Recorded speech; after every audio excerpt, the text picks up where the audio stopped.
All right, thank you. I'm going to go ahead and adjourn the special meeting. So we are adjourned. We're going to give our clerk just a minute to change her agenda.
I'm going to go ahead and call the workshop to order at 4:05 p.m. and ask the clerk to take the roll.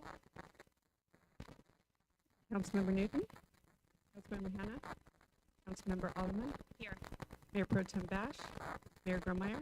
Here. All present, thank you. All right, thank you. We're going to start with A, which is the presentation of the Public Works Operational Assessment.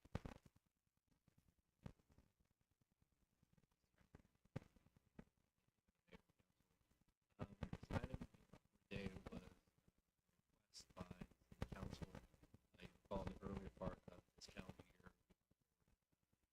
The request to council to begin the process of rate study of various utilities. There was some questions regarding in general the overall efficiency of the organization and best practices, financially make prudent decisions and where we are in the future as far as capital improvement. So we looked into possibility of doing an organizational assessment. We found that the city and Corona had done one on their water and electric utility. Very in-depth assessment was done. And engaged them, asked them if they wanted to Norco. They gave us a proposal to do that.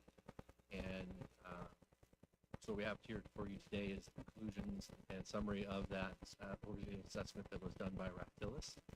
This is their work that they did in doing organization, staff, and operational staff, engineering. And they'll go through presentation in a minute, but they give a very in-depth look at database information, our work order system, meeting and interviewing staff individually, and talking with them independently about the organization, and then go into more detail of that.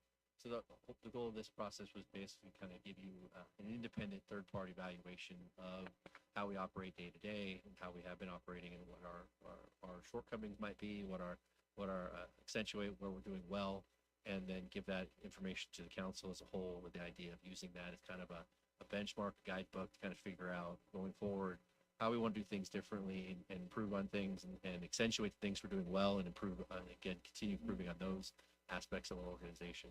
And with that, we have both Scott Parker and Ben Kittleson from Raptilis.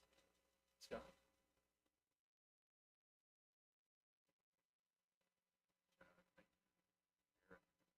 Scott Parker. So let's chat so delicately.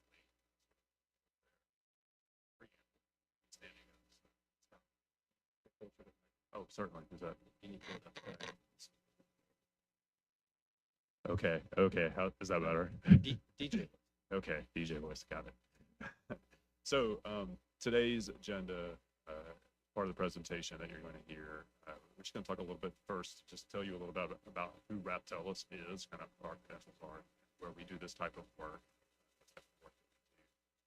Then we're going to do a review of the project purpose and its approach. So what were the goals we were trying to accomplish, and how do we go about accomplishing those goals? Then I'm going to turn it over to my colleague Ben Kittleson, who's going to go through the findings and recommendations, and then some time for discussion at the end. So with that, just really quickly about Raptellus. So we're one of the most experienced local government financial and management consulting practices in the United States. As you can see, we work with over 1,200 public agencies and utilities throughout the country. We do a host of services. Typically, if you look at just the entirety of all of our portfolio, we cover about 25% of the U.S. population as it relates to their local government services or utility services, including 38 of the 50 largest cities in the United States. And we have over 30 years serving local governments and utilities. This is essentially what we do. We have about 140 consultants across that do this work. So we offer a number of different business lines. We started primarily as a financial consulting firm, but since then have kind of branched out to do things like communications, technology, executive recruitment, strategic planning, and what we do in our particular area, which is organizational assessment. So this is where we go into a utility or a local government and say, okay, how are you doing relative to best practice? We use all of those things that we sort of have insight into to measure you, and then we talk to your staff, and we talk to like understand as best we can your operational context, because really that's the most important thing to the recommendation. So it's a combination of best practice plus an understanding of who you are, what your challenges are, and that's what comes together into the recommendations that you see today. So this is the team that worked on your project. I am project director. Ben is one of our senior consultants, and Brian Kurtz, who's not here with us today, he's actually on vacation today, so he's in Maine, so he couldn't make it.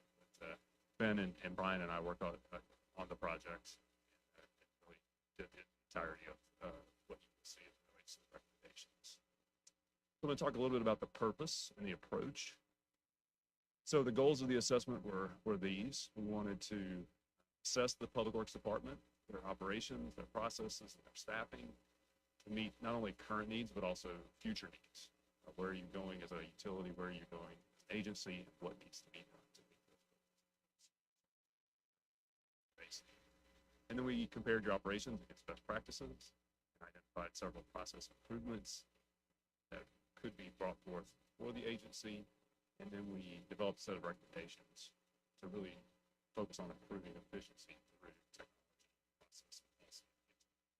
As I mentioned earlier, a really important piece of this is where are you today, where are you going, and then relating that to what we see in the industry, given our experience in our portfolio. So we have some really good engagement here in Norco. I think your staff is really good, and you'll see some of that in what Ben is going to say here in a moment. But I think as with every agency, there's room for improvement in some areas, but on the whole, you're served very well by Chad and his staff. I think that's a general takeaway of it. I would say right off the bat. You all have a very unique operating circumstance here in Norco, given some of the things that you do and some of the things that you're responsible for.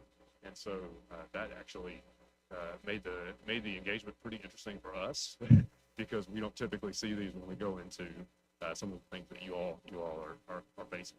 And so that it helped us too, I guess is what I would say. And so with that, I'm going to turn it over to Ben. And actually, let me finish my last slide, which is to talk a little bit more about the actual project itself. So the process kicked off in March of this year. We did 22 in-person and remote interviews with staff. This is most of your public works staff. We also took a look at your facilities. We do that for a very specific reason. Our expertise, we have folks who most of all of us have worked in utilities in various places in the country. By doing so, you get a lot more insight just looking at the infrastructure, and also staff tends to open up when they're talking about things that they work on every day. So you get a lot more, and that's definitely part of our assessment and when we do these engagements. And then we looked at, as Chad mentioned, your work order data and a lot of documentation to see, okay, you say you're doing this work, what can we see with the data? How does that align? Where are there discrepancies? So, and then ultimately we completed the project. So that's the methodology, the approach that we utilize. And now I'm going to turn it over to Ben to talk about finding recommendations. Awesome. Thank y'all again for having us. So just to start with some strengths, and Scott already touched on this a little bit, but you have some really talented staff in the public works department that you guys should be really proud of work that you do. You have some people that are really focused on customer service, and they're focused on providing a high level of service to your community. And that's always great to see. I mean, we see that a lot coming to local governments all across the country. It always warms our heart to see, really passionate staff doing this work day in and day out. So you guys should take a lot of pride in that. And I also think you guys as accountants should take a lot of pride in some of the investments you've made in this department. And we'll talk more about that throughout this report, but one of those around those pay plans adjustments, those have been appreciated by staff. They've helped your staff recruit more talented employees to fill vacancies and ultimately serve the customers and community. So you guys should take some pride in some of those investments you've made. And Scott touched on this a little bit, but the department has a bit of a innovative approach to your approach for staffing. And what's been done is through contracting, you guys are working to be more efficient, more effective, more cost effective, while also freeing up your staff to do some of that high touch customer service reactive work, like responding to water leak breaks, customer complaints, that in a lot of organizations, might not be the top of the list. And so this has been really interesting to see and really cool to see, where you have staff that are providing a high level of customer service, and at the same time, you guys are still doing a lot of the preventive maintenance that we want to see from utilities to maximize the useful life of their infrastructure. So that's both your staffing model and your contracting approach. That's again really a strength for the organization and something that you guys should be proud of. So, like Scott mentioned, everywhere we go, there's always some room for improvement. And so there's some opportunity areas that we're going to cover in more detail in this presentation. But also, you'll find a ton more information in the report around our thinking, some of the data that backs up our conclusions. But a big chunk of this, and we'll talk more about this, is around the capital investment program. So, you guys are making a lot of investment in the infrastructure for both utilities, for stormwater, for streets. And with that comes workload around project inspections. So we'll talk about some of the needs there. There's some needs around operations for the sewer and water utilities, around preventative maintenance and reducing risk to make sure you guys can maintain your service to customers. We'll talk more about that. And then lastly, we do a lot of this work in California, and so you guys are not unique to this, but as the regulatory environment strengthens across the nation, and particularly in California, there's a lot of workload associated with that. So making sure you guys have capacity to stay on top of those changing regulations, making sure you guys are in compliance as new programs come down to you. So, and our report is organized in a similar manner, but our recommendations are organized in 3 general areas. First, around the water and sewer utility operations. Second, around policy and regulatory compliance. And then finally, around engineering and capital improvement programs. So we'll start with the water and sewer utility operations. So beginning with water treatment. So one thing we noticed is you guys have a 24-hour, 24/7 treatment facility, which is staffed by 2 water quality control technicians. And these folks are really talented and dedicated, but they're essentially on call 24/7 to make sure that plant is running, make sure there's enough water in the system. And that gives it a little bit of pause because there's not a lot of redundancy there to back up in the case of a vacancy, in the case of somebody being out sick or on vacation, or just hey, they found a new opportunity or they retired. And so we see a need to add an additional staff, another water quality control technician, to provide a little more capacity for this group and make sure that your operations aren't impacted by any kind of vacancy or time away. And we think this could be a new position, or it could be a converted utility maintenance worker position, a vacant one, into a water quality control technician for maybe a lower cost impact. But that would help staff that operation. Again, it's a 24/7 operation that needs to be monitored around the clock. You want a little more capacity to reduce that risk, to maintain those operations and maintain your service to customers. And then the other area we see, and again, this is your lean staffing environment. You've got staff that are not only monitoring the water system via the SCADA remotely, but they are also changing and making operations remotely, which is appropriate given your operation. But you know, this is an area kind of a trend across the utility industry where SCADA systems and water utility infrastructure is a high risk and exposure target for cybersecurity threats. And so we like to see that there's some sort of assessment around cybersecurity risks, especially if there's remote access and remote control for that system. And your IT department is already on top of this. They've identified this as a need for an audit in their technology master plan. We fully support that.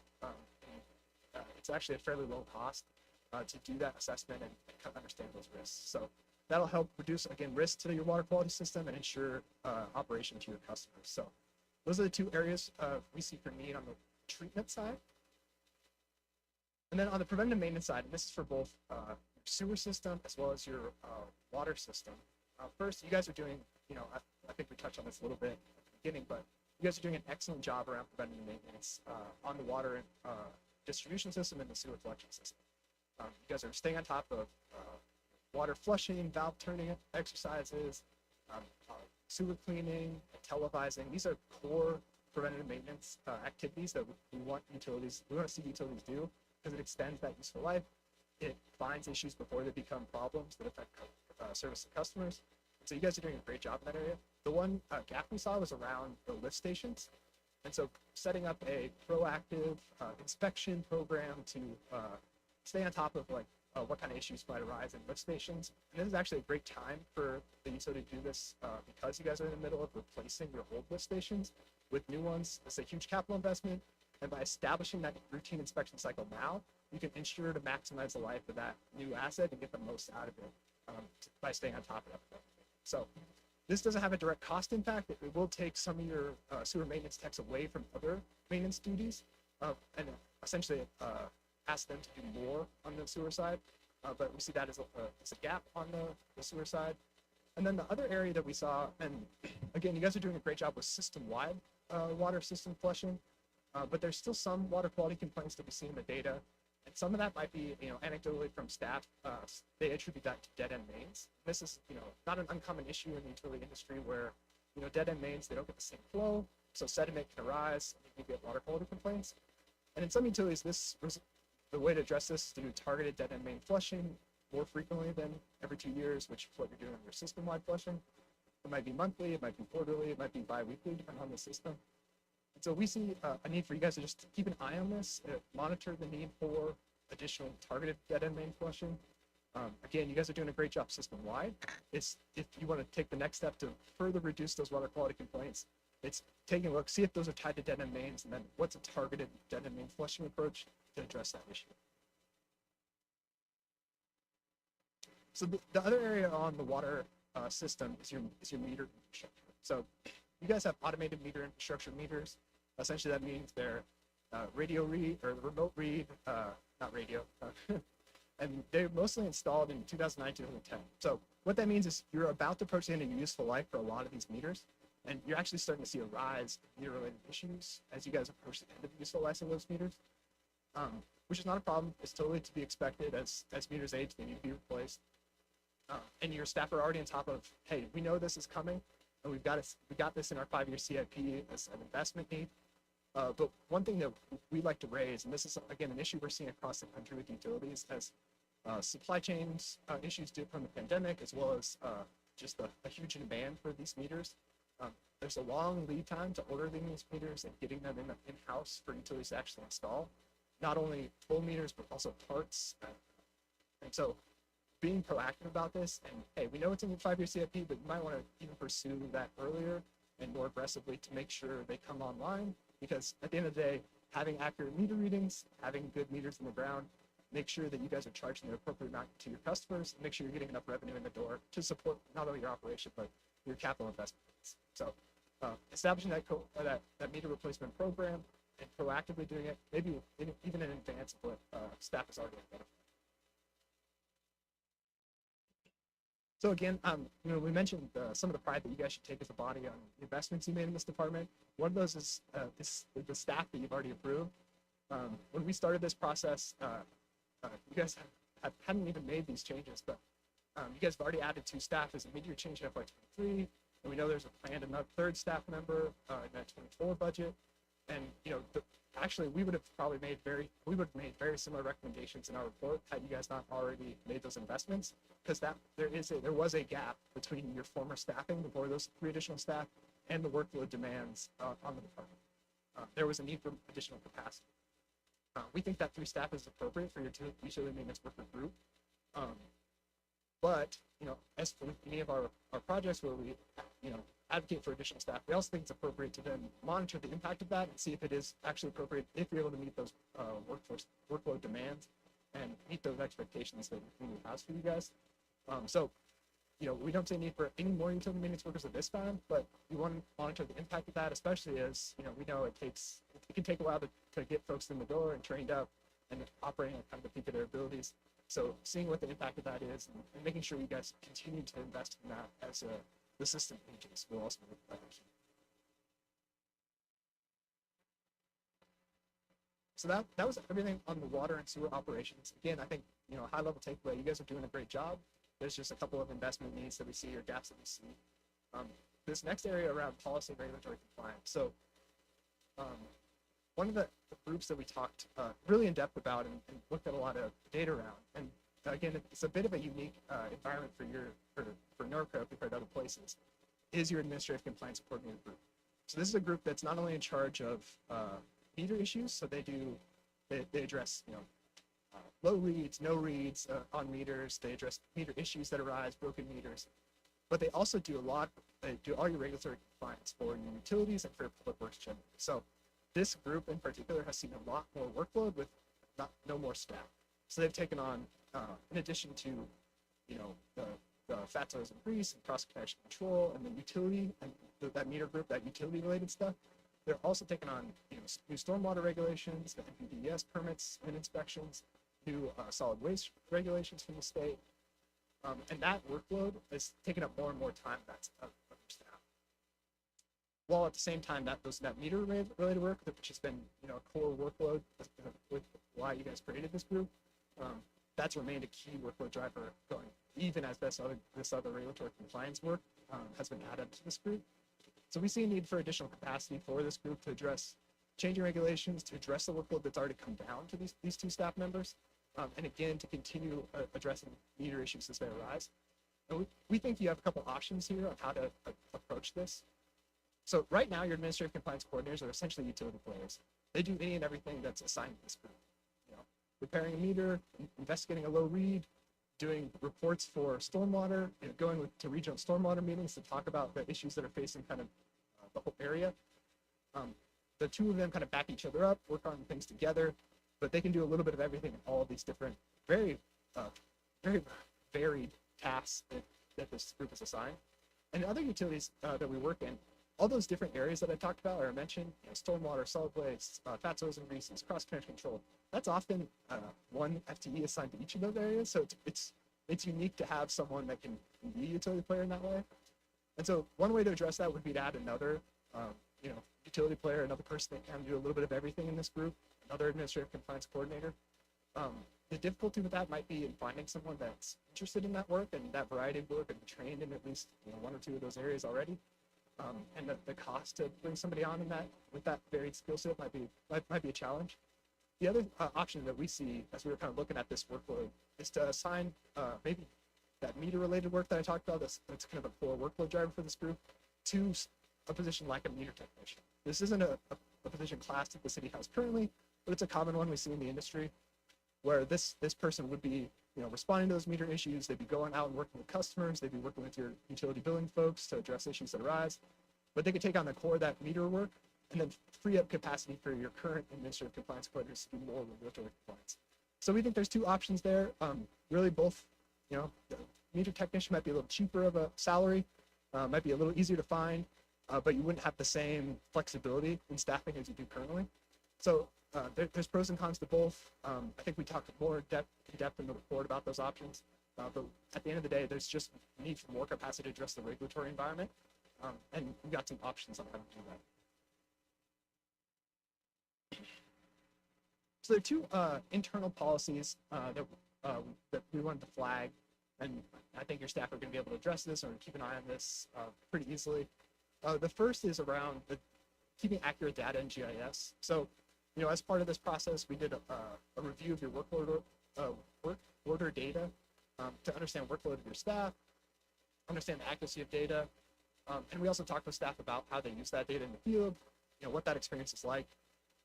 And one of the opportunity areas we see is around entering not only new construction information into your system, your GIS system, and also making corrections when staff find errors in the field. And this is, again, it's not an uncommon thing for GIS systems where, they might say I'm in the software system that the manhole's here, and then you get out in the field and you find out, oh, it's actually 10 feet over, or it's across the street. Not uncommon, but you want to establish a process for when your staff find those errors in the field. They can then submit a work order, get that thing fixed in the system so that it's accurate to the next person who goes. Same thing for new construction. So again, you guys are making a lot of investment in your capital program for your utilities. When that new investment is made, you want to have that new infrastructure into your system accurately. So having a system for getting those as-built drawings into your GIS is going to be key. The department already outsources GIS kind of management of that database. So it's something you can work out with your new GIS contractor, what that process should be like, what that expectation is. Should be pretty straightforward, but it's definitely a gap that we saw as part of this process. And then the other kind of procedure area is around your on-call, so your standby on-call response time. Right now, you guys have a high customer service response. It's a really impressive standard. Your staff after hours, so in the evenings, on the weekends, are expected to respond to issues that residents find within 30 minutes, which is an excellent level of customer service. The drawback to that is that reduces the kind of footprint which you can recruit new staff. So if the expectation is they need to respond within 30 minutes, that means their home can't be more than 30 minutes away from Norco. There's good and bad with that, right? That means, hey, they're investing in this community, they're nearby, but it also means your recruitment pool is a little bit shrunk than if your response time might be an hour. So we don't think this is a problem yet. It's definitely something that was raised by staff as a concern, but right now you've been able to recruit talented staff, especially since you guys made those changes to the salary, made those investments. You've been able to recruit talented staff. We think down the line, if we start to see issues with recruitment, this might be worth taking a look at. But there is a trade-off. So you extend that on-call expectation, all of a sudden that customer service is maybe not quite as high as like exemplary, but you can attract more staff. So there's a bit of a trade-off there.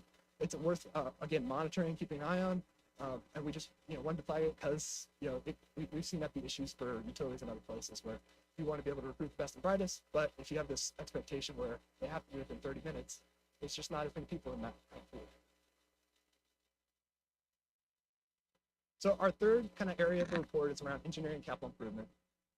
And we've mentioned this already, but you guys are making investments in the infrastructure. And we know your staff just published the first 5-year CIP for the city, which is great to see. And based on the work order data that we see around leaks and breaks, this investment is going to be necessary to continue. You guys have had a high number of leaks and breaks relative to the age of your infrastructure, which just means that, hey, you got to continue investing in it.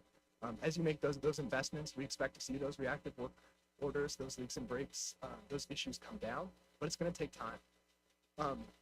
The other thing we see in a lot of places is because of the cost of water and sewer infrastructure, because of the planning horizon and the time it takes to get the design, the construction, the bids through, often we see utilities do 10-year planning horizons, not just a 5-year CIP. That's part of the previous budget cycle, but do a 10-year planning horizon to say, hey, we know we have this 5-year CIP that we're already well on our way for, but we want to plan even further in advance.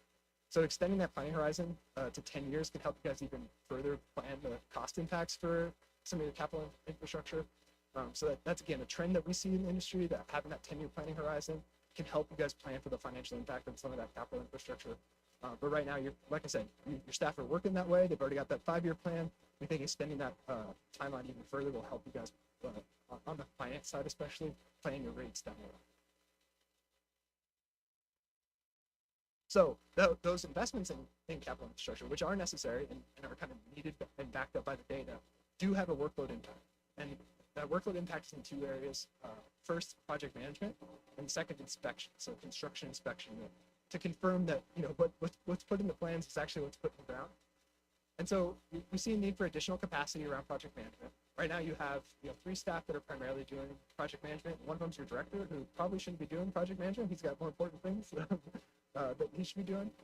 But we see a need for additional capacity just to meet that project workload volume, and also maintain the high level of customer service you guys have for folks coming in the door, having questions about use of the right of way, having questions about connecting to the system. So there's that customer service aspect of engineering that you want to maintain while also absorbing this additional project management workload. And so we see a need for at least one more FTE here. And again, I think similar to the administrative compliance or regulatory compliance work, you have some options here. You could do right now you have one associate engineer that does both customer service and project management. You could invest in another associate engineer position. It's a highly technical position, highly trained. They'd be able to do a lot of technical engineering work, or you could do a project manager position, which might be a little cheaper on the salary side, but would still be able to do the administrative side of the project management, interacting with designers, interacting with construction managers. So you have some options there, but there's definitely a need for that capacity to address the project management workload coming from your capital improvement. And then on the other end, so that's the managing the project, the front end, working through design. On the other end of actually getting those projects in the ground, because that project workload is increasing, there's going to be an increase in workload for your inspection, for construction inspection. And again, this is a necessary part of this. It's an expected part. As you increase this workload, you're going to have more inspection workload. And right now, this city contracts this out. We don't see an issue with necessarily with quality right now, but we have seen just based again, we mentioned the high number of leaks and breaks in your system relative to the age, and anecdotally from staff, they attribute some of that to shoddy construction when it was originally put in. And that's why you want like high quality construction inspection, because they can catch those issues when they're going to the ground before they get covered up and you don't deal with them for another 30 years, right? So we see a need for additional capacity for construction inspection, and this may be an opportunity to take a look at, do we insource this so we have a little more control, so we can make sure guys our inspectors are going out there more frequently than the contractor might. So at the end of the day, there's just a need for more capacity for construction inspection, and from our perspective, it might be worth insourcing. It's worth considering, but it also may be appropriate that you guys just increase the contract with your the amount for your contracted inspection to address that. So in summary, we talked about a lot of different issues, but we're going to give you kind of the cost impacts of some of the staffing recommendations we talked about. So first, the water quality control technician, and these are kind of a high end of the for recommendations where there were 2 options. This is the high end of the estimated personnel cost, inclusive of both salary and benefits based on the data we had for what you guys are budgeting for benefits. And so, all in, the additional staff cost impact is about $360,000, which again is not much for the size and scope of your infrastructure, right? This helps you guys maintain with the maximum useful life out of your infrastructure and maintain that high level of customer service. So this is a good investment for the long-term health of your systems. But it's that water quality control technician, provide that backup, that redundancy, that reduce that risk. Additional capacity for regulatory compliance in the form of an administrative compliance coordinator or meter technician to kind of rethink their assignments a little bit. Additional support for construction project management, your CFP project management. That again could be an engineer position or a project manager position. And then lastly, that additional capacity for inspectors, construction inspection. And again, this could be an additional full-time city employee, or it could be an addition to the contracted inspector contract. So altogether, again, about $360,000. In the report, there's a couple of others, like the IT audit for the cybersecurity. That's a small dollar amount. And then we've also identified some expected cost impacts that might be, time spent. So like, implementing this might mean time away from other tasks. Those sorts of things are in the report. But these are kind of the real dollars we want to share as kind of a cost impact for some of our recommendations. And that's it from us. We're happy to take any questions, or if you guys, if there's anything in the report that we didn't cover here today, we're happy to talk more about that. But we really appreciate your time, and again, we're really thankful for your staff. They've been great to work with. You guys should be really proud of the work that they do. All right, thank you for your report. We're going to go ahead and start with questions. So Councilmember Alderman. Sure, thank you. Just want to thank you and our staff for their work on this. I think this was, really needed. I think it gives really great information on what's going on, what's been going on, and why. On a couple of things, I wish there was better news, but it gives a realistic picture of what's happening with our system. So I read through the report and just have a few questions within that will go to either you or to Chad if they're kind of specific to our system. Forgive me as I kind of go through. On page 9, it talks about the recommendations for exercising valves and flushing, that 100% of valves and flushing should happen. The minimum is at least every 5 years. And then we're doing it every 2. Is that kind of what the standard should be? So what we see as an industry standard, like an AWA, which is the American Works Association, their standard is every 5 years. And for a lot of places, that's a huge investment. But what you guys are doing is above and beyond that. And we think that's a great standard that you guys should maintain because it helps you even more proactively address issues that occur in the system. And, in a different recommendation, we talked about some of the water quality complaint work orders. And you've seen a decrease in those over time. And I would argue that's attributable to that investment in flushing. And it's not just flushing, it's also valve turning. You want to turn those valves to find issues before they become breaks. You guys have a higher level of service, but we think that's worth it. Okay, thank you. Because I read it as that's kind of like the minimum, that there's a higher standard. So that's good to know that we're above that standard. And then at the bottom of page 9, going to page 10, it talks about that is an important maintenance strategy for utilities to align with lead and copper standards, who receive complaints about water quality and discoloration. And so I think this will probably go to Chad, but we still hear from residents, Chad, on water discoloration. If you could just speak to that again. And I know later on it talks about kind of flushing those dead end mains. Can you just speak to kind of where we are on when residents are seeing water discoloration, and if what kind of your take was when you saw that the flushing of dead end mains, if that would provide any improvement? The issue with colored water, things like that, occur for many different reasons. It could be changing in source water. You're changing the direction, the flow of water, because you change one source, it's off. Now you're moving water the other way. That just sloughs off material that's building up in the pipe. Temperature change, obviously in certain areas we have hot water versus cold water. You change that changes things. You get movement of heavy vehicles, trucks. It can happen sometimes. You get earthquakes, that creates issues. So we try to be proactive in that process of certainly going out, dealing with those issues in the immediate area. And certainly staff is aware of areas that have more common problems. If we get issues with, because they're in a cul-de-sac, they're getting more, brownish water more often than maybe you would expect. We usually would go out and flush those hydrants that are at the end of that cul-de-sac, or even sometimes install a hydrant because it may not exist.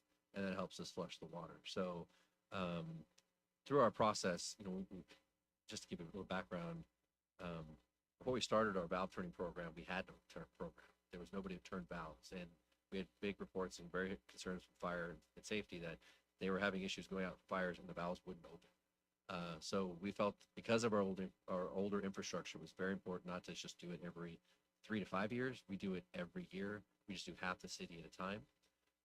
And because the system's old, they quickly start to freeze up again.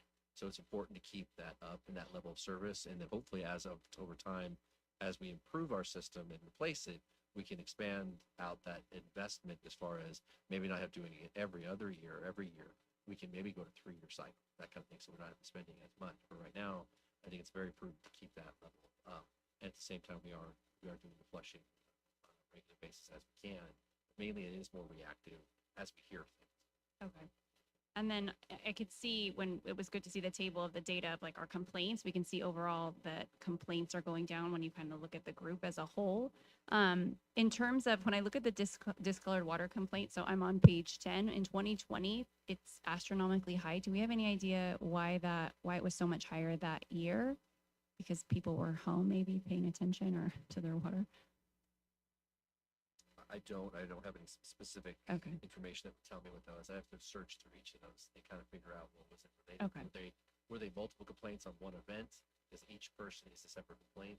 I Okay. could have had 20 on one event, that was maybe significant, but Okay. we'd have to find out. I have to recall, I think 2020 was the year we may have had a problem with our treatment plant. I'd have to verify that, where we let us to rehab it, but I'd have to look at the dates. Okay.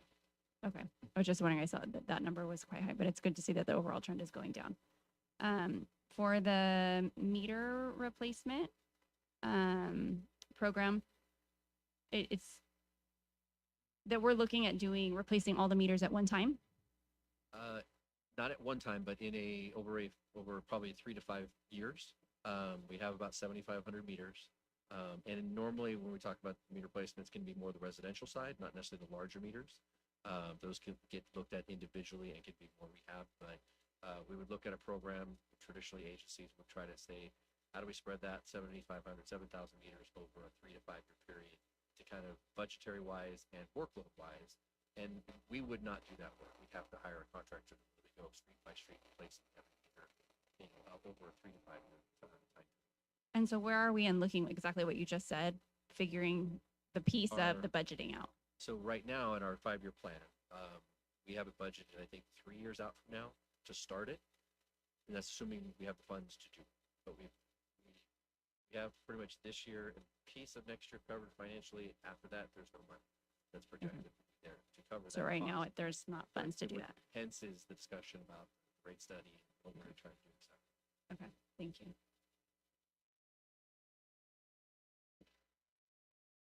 On page 17, talking about the fats, oils, and grease, and it says that we're beginning to work on a FOG program. I was just curious of what that entailed.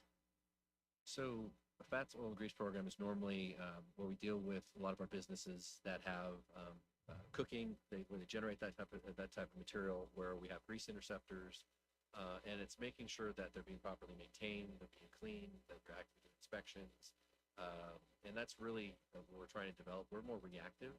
We do track them, we do know where they're at, but we don't have dedicated staff that would manage that program, would educate the public, would work with the businesses, explain what they properly do, help as a resource. So we are tracking it, but we don't have an active program that monitors it, keeps it in place, and if there is a spill, meaning an overflow, and it gets into the street, backs up, and it gets into the storm drain system, that's now a violation for the state, it's a violation of our RIPRA permit, and we want to try to avoid that by actually having active, proactive processes to make sure people are maintaining their grease interceptors. Okay. To Chad's point. Yeah. One of the workload drivers for a FOG program is that public education component. So it's one thing to do inspection at restaurants. It's also like a huge outreach and communication campaign to, help residents understand that, like, hey, you don't want to dump that bacon fat that you drink, because that hurts the system, right? So that communication plan is a huge workload driver. And then one of the recommendations was with the GIS system. So I know we're looking at updating that. Is that some of the recommendations in terms of making sure that we're correcting when assets aren't correctly located in the system, and then when we're adding new things that they're not getting put in the system? Is that something we're going to look to make sure that we can do? So give a little background on that. We were doing that process. Our consultant that we were using at the time, which was a small shop, disappeared for almost 6 months, and we ended up saying, all right, we're out, we're not coming back, we're not sure what we're doing. So some of that time period, which is again time and assessment, so a lot of that adjustments in our information was not getting done. Okay. It was not getting inputted. But the reality is that we really want to change it because it's all been paper-based. They'd write it on paper, they'd show it. We really want a consultant that can say, how do we automate this electronically? We all have tablets in the field, have it there. Can't they mark it so it gets to where it needs to go, so a consultant can then update that information? So that's what we're working with our new consultant that we recently hired.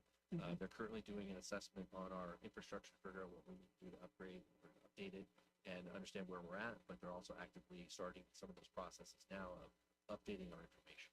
So Okay. we're definitely already in that process. Okay, and then just a couple other questions and comments. The data on the number of breaks and leaks was astounding for me to see. I feel like anecdotally, it seems like we have a lot of breaks and leaks, but to see that we're below the 25th percentile, and that our system integrity is significantly degraded compared to where our pipes should be at the age that they are. And then it appears that some of that is because of poor construction quality, right? That these 50-year-old pipes really should be lasting 100 years. We shouldn't be having the problems. So I appreciate, the some of the suggestions to combat that, right? When we're making these investments, we need to make sure that they're adequately inspected so that we're doing it right one time, and then not, in 30 years, whoever's up here is dealing with the same thing. And then lastly, and maybe you'll get to this at the end, Chad or Lori, and so in that case, you can come back to it, but just kind of wondering what the next steps are for some of these easier implementation things, right, that aren't necessarily policy directions.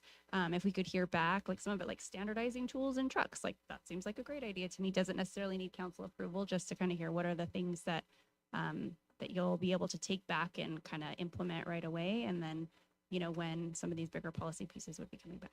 So My thought process on that was really to use this document as a guiding document going forward.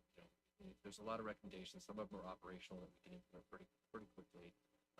Some of them obviously are financial related, whether it's staffing or it's CIP. Those items would be stuff we bring back on an annual basis. And we would use this as a talking point. As we reference it, talk about what you, but we still want to justify it to council. We want to explain how we're paying for it, what's the need, what's the benefits, what are we going to get from that position, how it's going to be implemented. So we again, we're not asking for anything today out of this report. It's really just giving that update. And our intent is to bring it forward on an annual basis and use this as a guiding document to say, and not all this will ever get done. We may not choose to do some of these things at all, but it's a talking point to see where we are, what we can do, and how we get to where we want to be. And that's what I'll be using this as kind of remind folks that the study this said that, the study that said this, and what we're trying to do. And certainly the low level ones we'll bring back and explain kind of we've implemented this, we've implemented that, what's been the improvement, how we handle that. Because a lot of those operational ones are fairly easy to do. It's just a matter of going forward with them, making sure that staff understands the goals and keep them accountable on that process, and make sure that we're not letting it lack. okay, great. Yeah, it would be great. I would be interested to hear what are the kind of low hanging fruit that we were able to implement, and then the bigger ones I know will come back for further discussion. So thank you. Mayor Pro Tem Bash. I actually don't have a lot.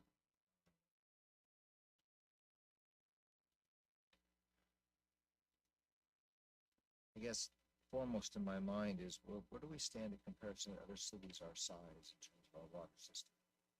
Yeah, that's a good question. So it's interesting. We do this a lot of places, and for cities about your size, you guys are, I would say, in line. And I think I mentioned that preventative maintenance, the investment you guys have made to contract that out. Some of those standards are even higher than the utility benchmarks nationwide, and that's really great to see.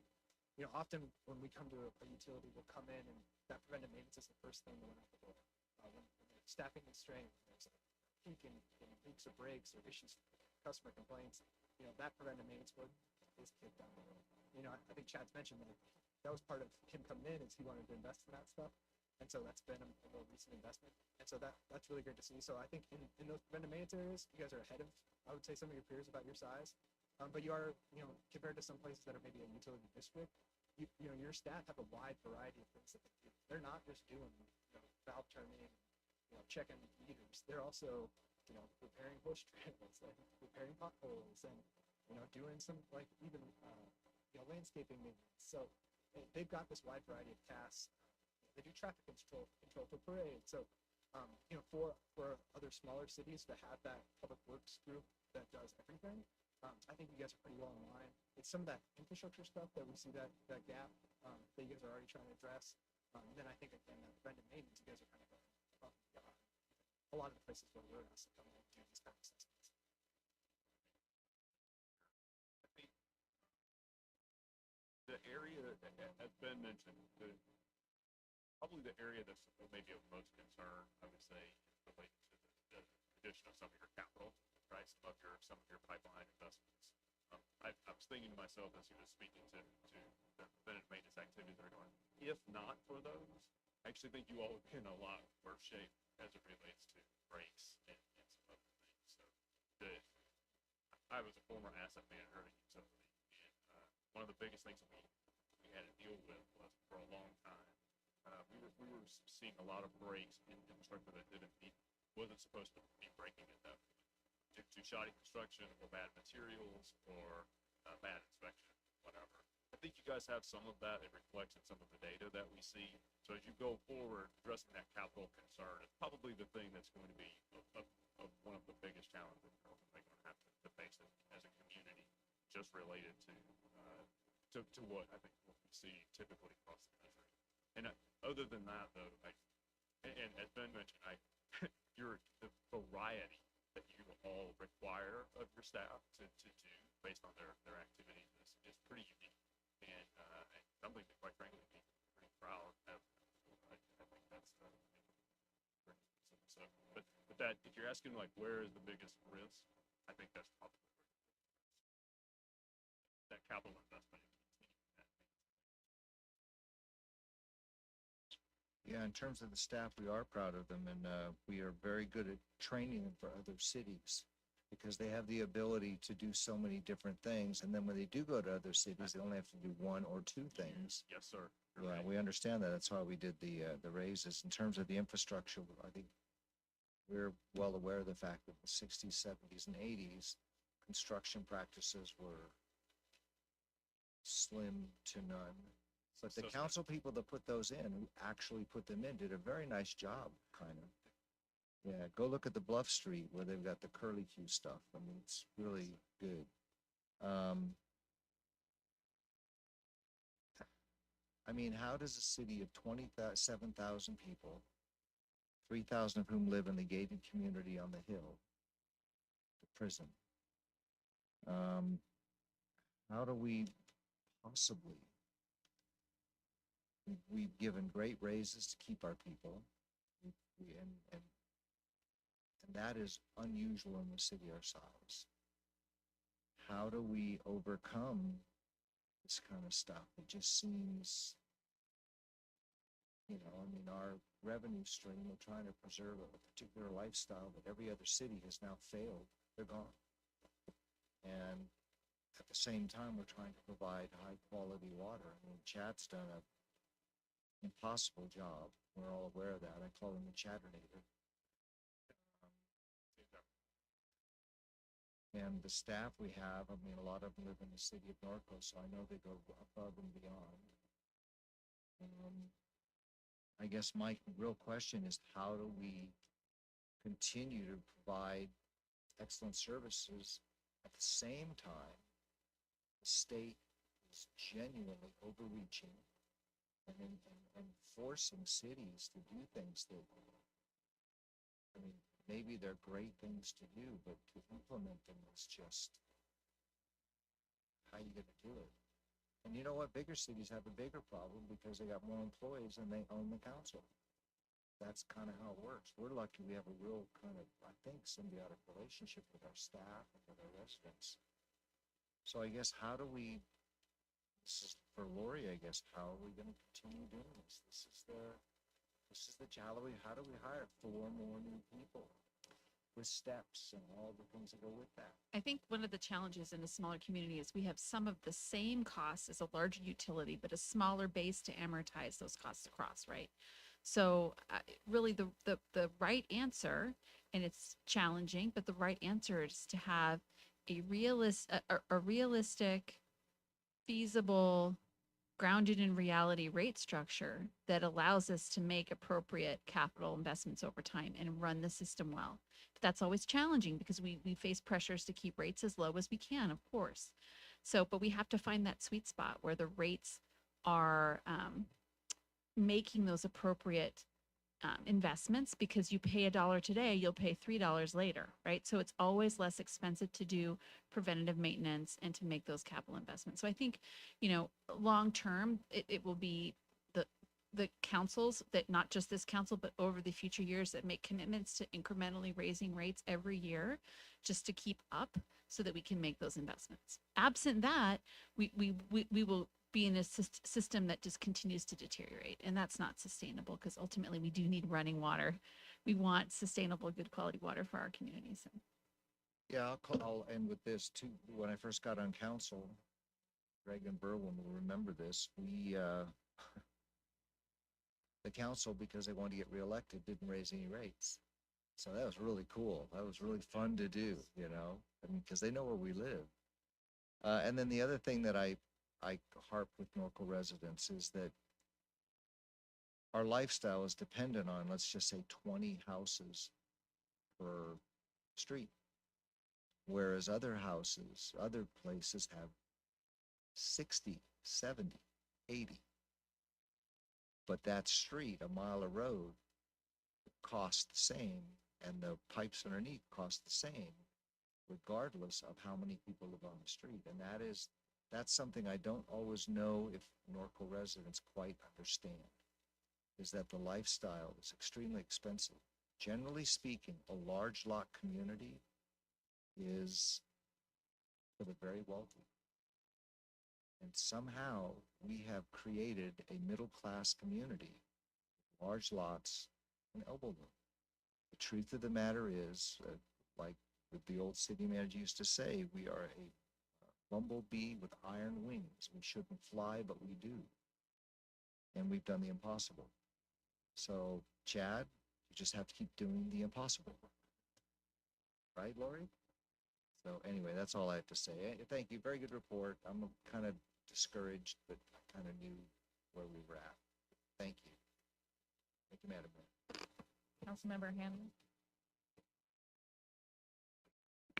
I only had a couple of questions, but they already answered the one main question was the recommendation of extra staffing and everything, so you answered it. Kind of impossible. Thank you. Councilmember Newton. Thank you, Mayor. Appreciate your report. Just some general questions. I have a pretty good grasp on all of this. Chad, and on this report, I'm making the assumption that you obviously knew that where we were deficient in certain areas. Oh, sure, yes. Right.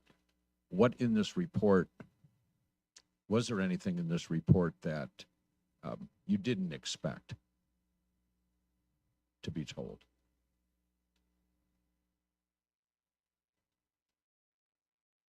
No, I think it wasn't what I wasn't surprised to see. It was more just a reminder of a disappointment that we haven't been able to get to the certain level of things. Mhm. You know, we hadn't just, having to be told that, you really need to have a checklist for your sewer operators to go out and actually check the lift station so they make sure they're properly being maintained. It's just more one of those, why didn't we have some common sense things there that should be there? I know we do that with kind of the water quality section, the treatment plant, et cetera, but it's more of just, it just goes back to, we're just so busy. We're just not getting down to the details that make us even better that we really need to do. And that's kind of just a reminder for me and my supervisors, lieutenant, review the report with, kind of talk about, this is the stuff we'd like to take care of now, especially that our staff levels improve, that they can take care of the daily stuff, and we can get to the finer details to improve what we're doing every day. So no big surprises, No. anything like that. So these are just some general curious type things. Dead end mains, how many do we have in town? Approximately. Not really sure. I think it's like 60 different, That many? yeah, at least. And we don't really flush these that often. It's because there's the difference of, we have a company that goes through and does exercising all the valves and Correct. hydrants. Right. We don't do any active flushing as far as we don't choose to waste the water, that kind of thing, especially during the drought. There's a perception issue. Right. So, and again, because of the staffing issues that we had, it wasn't a proactive program. We said we need to go out annually and flush these cul-de-sacs to pull any debris that's there, and at least do it once a year. So there hasn't been that program to even staffing this resource to do that. So Would that this is be what we the could same develop. subcontractor you could use for that? What was it for one? 400 hydrants? And before you, We had, I don't know how many hundreds of fire hydrants that weren't operating. Yeah. And so then you started this program where we started replacing hydrants and flushing and things like that. Could that same company that's checking hydrants flush dead end mains? Oh, sure, they're happy to take more money. Okay. Yeah, for sure. But Yeah, and that's an I option. mean, sometimes it's cheaper to sub that out than hire additional staff. And that's something that myself and Derek will look at to kind of figure out with the new staffing levels that we currently have. Can we now expand on that? There's a lot of wish list things we're trying to expand on Sure. operationally, both on the street side, water, sewer. We're kind of balancing that out. But we can certainly look at whether or not something we just add into the list of current work that the consultant does and see if they're willing to do that too on an annual or semi-annual basis. Then some of your discussion on regulatory compliance, when you were saying solid waste, were you talking about like MSW, like mixed solid waste, along with the fats and oils?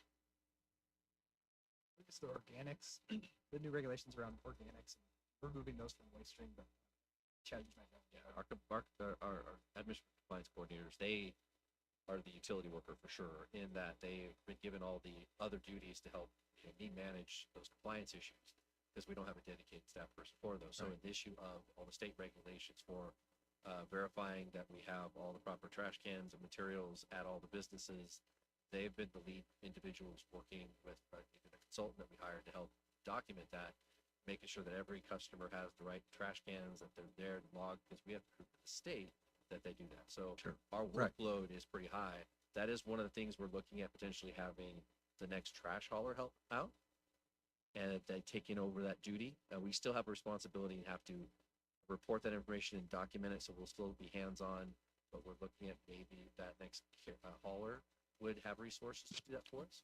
Okay, we're on the same page there, because that's where I was gonna go. Can we, when we start working on this new contract, can we take more of that burden from you and put it on the hauler?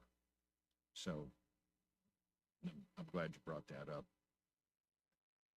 And then just in field operations, talking about hiring another inspector in the field, okay, at $80-some thousand a year for quality control. I guess, how much are we, well, I don't want to pin you down on how much are we spending on outside contractors for that inspection, but if we were to hire an additional public works inspector, what would that reduce what we're paying on a subcontract basis? Does that make sense how I'm trying to say that? I mean, Yeah, no, it's more of kind of what long-term cost you want to have with a internal employee, because you're paying that person their benefits, insurance, etc., versus the higher cost, one-time cost for an outside contractor. So it's kind of what do you want to do? I personally have liked doing the outside contractors, because the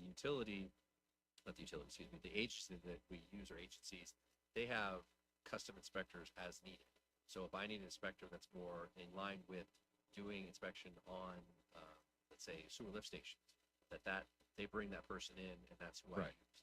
Versus one individual that has to be an expert of everything, that limits our abilities in that Mhm. regard.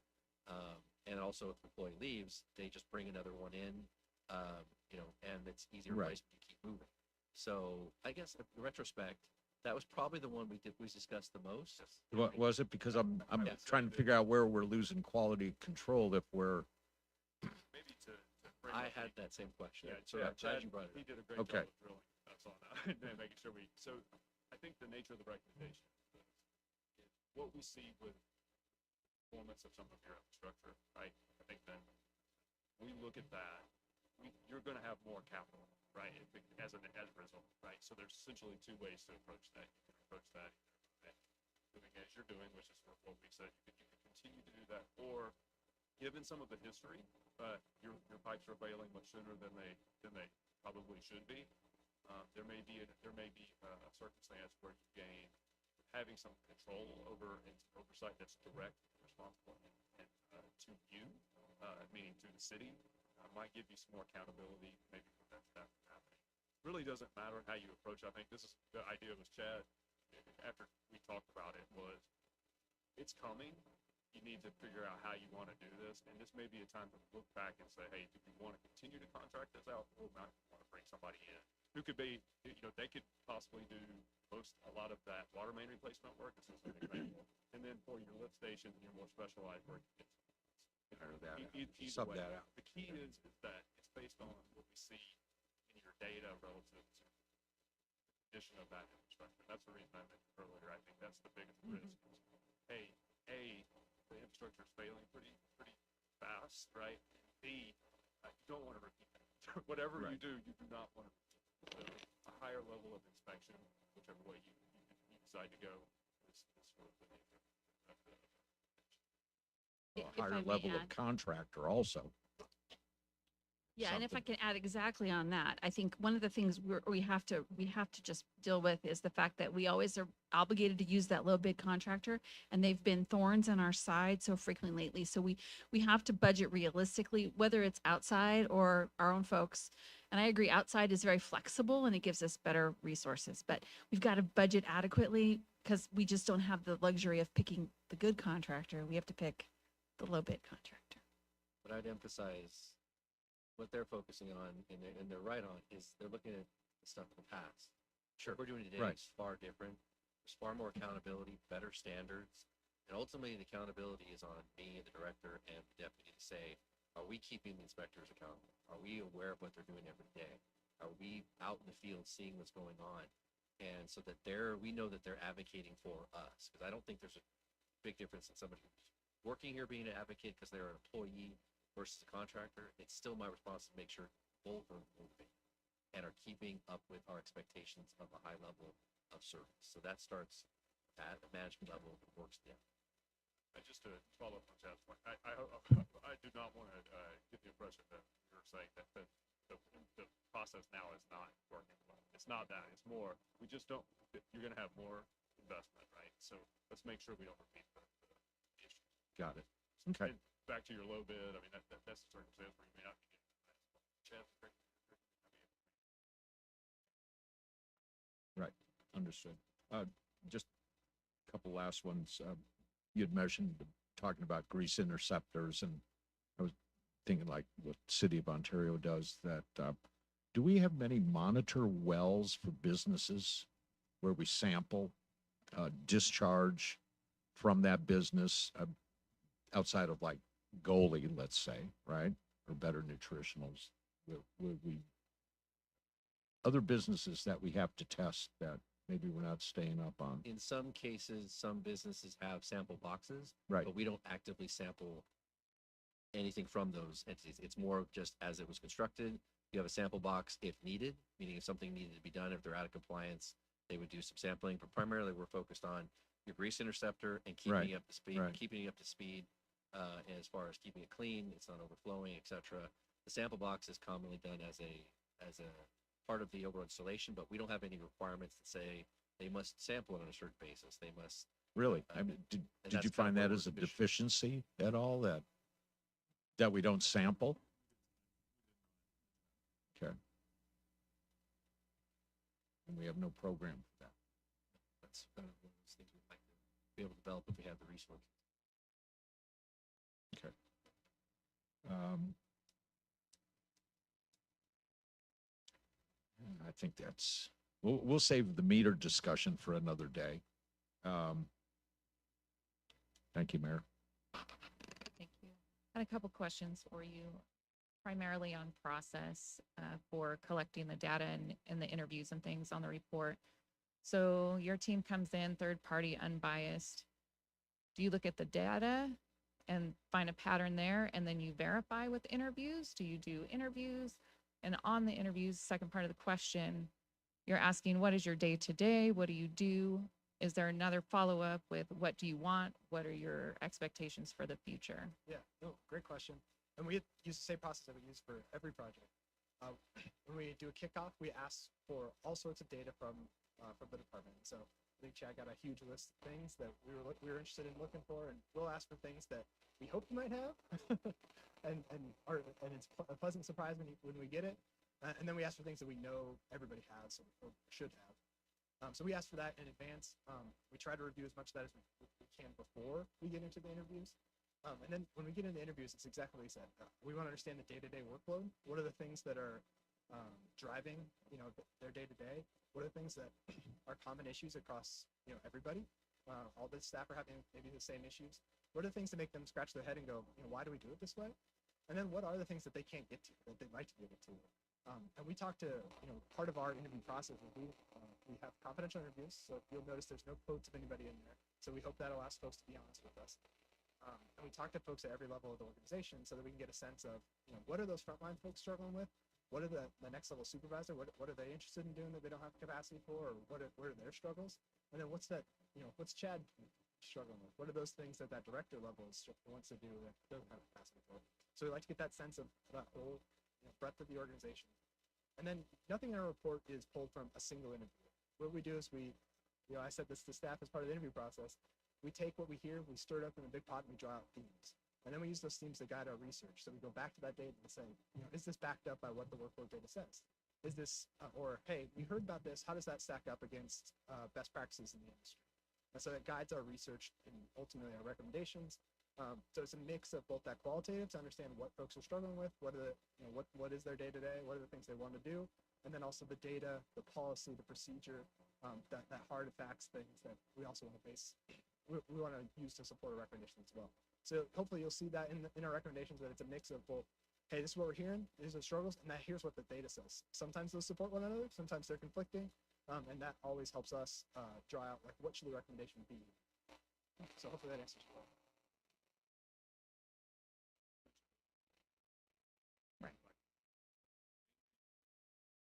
Because of our expertise, we have people who've been in wastewater treatment plants all over the country. And so lots of times you can look at things and sort of, hey, I'm hearing this as an issue. Do I see it when I actually go look at it? So that's another component that is also included. Okay, all right, thank you. Just to follow up on what Greg said, I'm hoping that some of the workload that was listed in this can be offloaded in our next waste management contract. In my opinion, some of that work should have been already being done. And I know we've discussed that in the past by our current provider, especially the educational outreach and those things, but I'm sure you know where I stand on that. When you talked about complaints and the data there, how is that tallied on your end? So if you get an email, where is that tallied? Do you get a phone call, or is it all just work order based data? Whether it's email or phone call, it all goes into our work order system. And it could be 5 different people that complain about the same thing, but they're 5 individual complaints. And that's how we track it based off of the topic. So whether it's leak, we classify it as leak, break, repair, whatever it might be. So we were able to pull that data to tell us what this particular issue was and how it was resolved. So you have a staff member that's, if an email goes to you, you're forwarding that email, and then that person is putting it in the system. So generically, if somebody's calling, then our staff members will put that into the work order system. If somebody's emailing, let's say doing through the app, that goes right into the work order system. If somebody sends a direct email to us, we put that into the work order system. So staff has all been trained in regards if you get the information that you're supposed to enter it into the work order system, so it goes to the right portion of the department. I appreciate the report. Thank you. I just am going back to something I watched at another meeting the other day, and I'm just going to put it out there. I feel like there's been a push to do a water rate study to this council from staff. And I feel like a little tiny bit that, putting this report together and then saying we're, deficient. We all know where our deficiencies are, have a good idea. I just feel that I'm being manipulated a little tiny bit through this report, and then a push for a water rate study. There's been water rate study and an adjustment since I've been on council. And when we talk about we need new meters or we need this and that, our meter fees are the majority of folks' bills when they get them. And, as a council member, constantly trying to explain to our residents, well, you're paying for the infrastructure, you know, with that meter fee, that the water is relatively inexpensive. And the system is complex, but you know, I feel like we've made a lot of investments in public works since I've been on since 2015, that we've made investments as requested. We worked very hard to get Measure R passed. And so those investments are going into this system and improving the system. And so to get, in my opinion, this whole other list, you know, we can only do so much at a time, right? And there's only so much money. And then we're told, you know, with the staffing, there's only so many projects you guys could do a year. And I'm just wondering if, as we look at Measure R and those incomes, if, you know, the residents need to know, well, our infrastructure is a priority, and 100% of Measure R, until we get this fixed, needs to go to, you know, fixing these pipelines or doing whatever. I just want to make sure that, you know, everything's out on the table and that we're just not being led down a path to do 100%, you know, what staff wants us to do. Yeah, I So- do want to clarify. I certainly, to do this study was not my idea. It was the request to kind of from council to say, are we operating efficiently? So we brought it back as an opportunity to have somebody independently kind of give us a self-evaluation. How are we doing? Are we operating appropriately? Are we being fiscally responsible? So I mean, it was a good exercise to do. And my focus when it comes to the request to do a rate study is really just to bring you the information so you can understand where we stand financially. Doesn't mean anything gets done. It simply says, here's where we stand, here's what our needs are, and we're going to do something. Or we don't do a study, no increases occurring, and then we end up 3 or 4 or 5 years from now where we weren't bringing it up to council, and now we're in a hole. And so it's just more of being proactive and doing the work to give you the information, say, here's where we stand. And we may end up doing nothing. As you remember the last rate increase, the study, we ended up, even though we put in for increases for sewer, we didn't implement any of it. Right. Wasn't needed. So to me, the data speaks for itself. And sometimes the story is not one we want to tell, but it is one we have to tell. And again, I think you'll see it's a different story than it was 5 years ago, because you have invested. We've done a lot of work, but there was a giant barrel of work needing to be done, and we got a chunk of it done. And it's just a matter of we're chipping away on it. And no one is minimizing the impact any rate increase has to this community. But it's my job to bring that forward. And I was talking about this process with Andy while he was here, and I was talking about it before. Again, we just want to bring it forward because it's my obligation to do that. As the fiscal manager of the system, that's the only way I can tell you how we're doing is have somebody as a third party tell you where you're at financially and what you need to do in order to cover these higher costs that are coming down the road for replacement, and increases in employee costs, healthcare, all that kind of stuff. Because Measure R, we're not even looking at as potential use of. It's do these systems, sewer and water or recycled water, need to be self-sufficient? And those ratepayers that use the service should only ones pay for it. But if there's a desire to use Measure R as an idea of a funding source, that's always there too. But in generic, we always look at it as what can be done with just the ratepayers covered.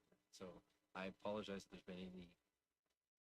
Nothing about this was generated to guide you to some conclusion. I knew most of these without doing the document, but I was happy to do the process because I felt it was going to validate what I knew.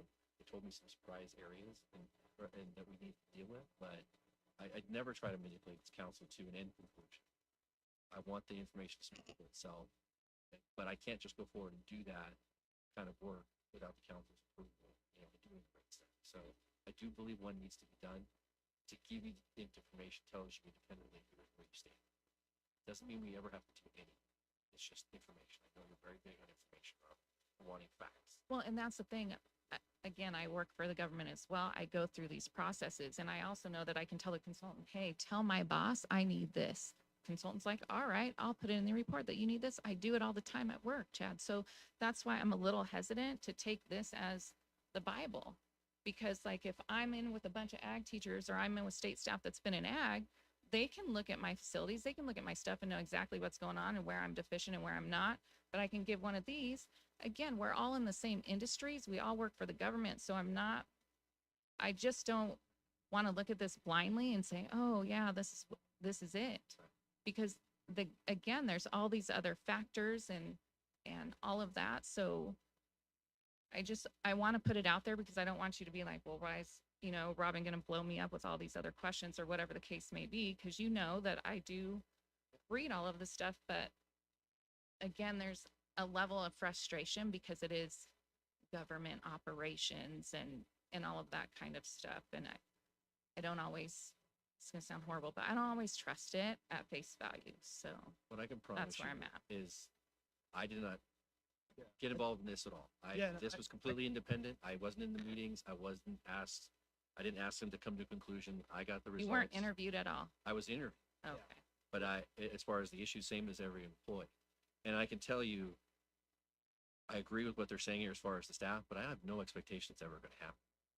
What I trust and believe in is the people that we have. Oh, absolutely. They're very good, very dedicated. We'll keep operating as we are. Will we get to the fine-tuned stuff that they talk about here without some of these things? I don't know. I can't promise that. My main focus for me going forward is maintaining the staff levels that we have and the quality of that staff, which you greatly helped me out in the last 6 months. It's dramatically changed for us. And the capital side. That's my biggest issue is the dollars that it takes to really keep this system up and replace what we still need to do. And I know that's the biggest cost factor in a rate stuff. And I don't have the answers for that. So I don't want you to give you any impression that I expect this at all. It was stuff I already knew. And if I had a dream, I would have asked for the exact same positions, if not more. But I understand. I've got what I have. My team does a great job.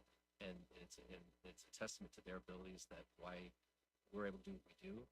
So I definitely am not trying to lead anyone by the nose to a path of making conclusions. I did not arrange what these people out. I'm happy to speak to before our let me process. add first, Ben, and also to add that you recognize the purpose of today is just to present the consultant's report. We're not recommending you adopt these recommendations today. I have kind of shared a chat offline that my initial thought was I understand the issues of the staffing, but I don't feel like right now those are things we can address. I think there's some things we can do. We have a vacancy. We might be able to convert that, and that's a relatively no cost item. The other things will need to wait. Our priority needs to be capital. And then the project management associated with that, that's really critical. So I think all those decisions are down the line for you. We're not asking you to do those today. Chad and I are not saying we're in agreement with every recommendation, although you heard Chad saying in general, but there are some things that we wanted to be able to talk about. So I want to be clear about our position on that. And I'm aware that this again is a report and it's a workshop and all that, but I'm not going to sit up here and say, yes, it's all hunky dory. And then you guys get blindsided when you bring stuff back, right? That's what the workshop's for. So any other, Yeah, I have Kevin? just maybe along with that, I'm kind of feeling the same way Robin is. I mean, we talk about our meters, they're aging out. It didn't work for years. It didn't go online. And yet, when I got on council, that's when we started they never went online. We never had the capability to do that. It's just, I mean, I would love to hire more people. And then the other part of it is I constantly in the back of my mind, regardless of what anybody says, people are struggling financially in our community. And I'm very concerned about that. And so I understand we may have to raise water rates. We have to provide clean water and all the things you guys do. But people are, I mean, a bag of groceries is, I mean, they say that inflation 7%. That's just nuts. I mean, anybody who believes that is a fool. And I just really worry about those kind of things. Then we have the pressures from the state. Plus we have pressures to build more houses. Well, all of the things that we're discussing today tell us that's why we shouldn't be building houses, because we don't have the infrastructure to support it. Because you build 300 units, all of a sudden you've got issues. And that's just sort of the fact. Although it does bring in more revenue, doesn't it? So, but I do appreciate the report a lot. And, I don't feel blindsided, but there's a part of me that's like, how do we do this? That's all. Thank you, Madam Mayor.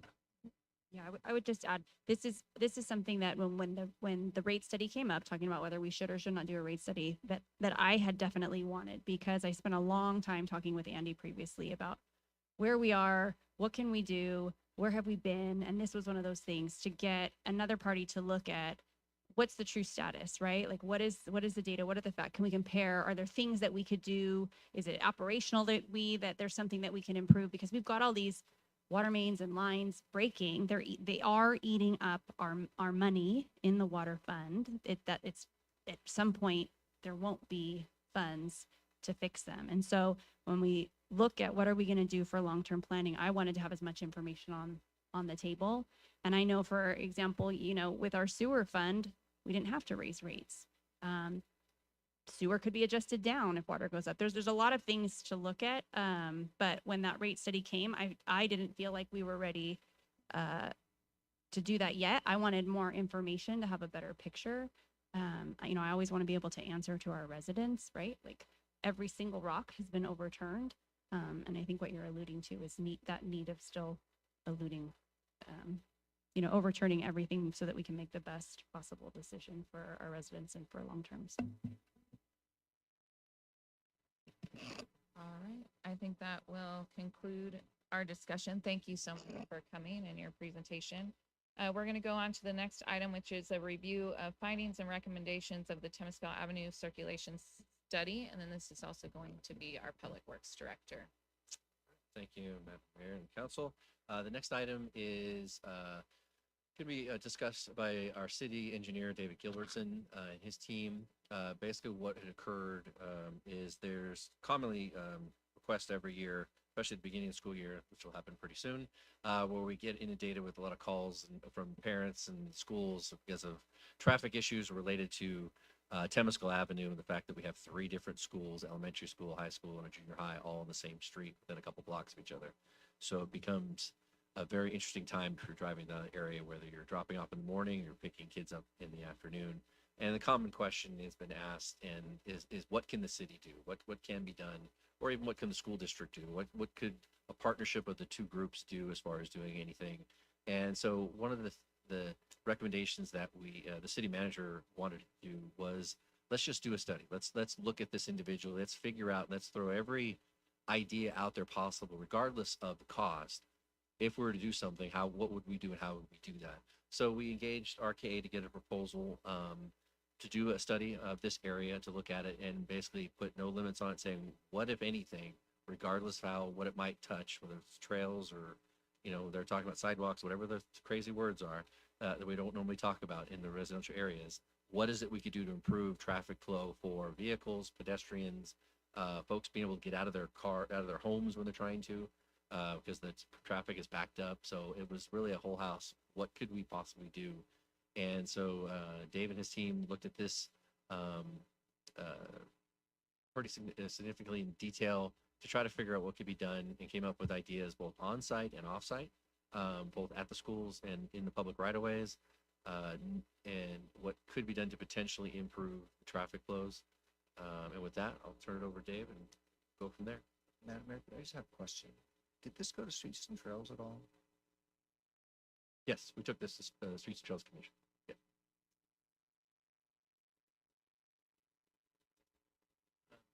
Good afternoon, Madam Mayor, members of council.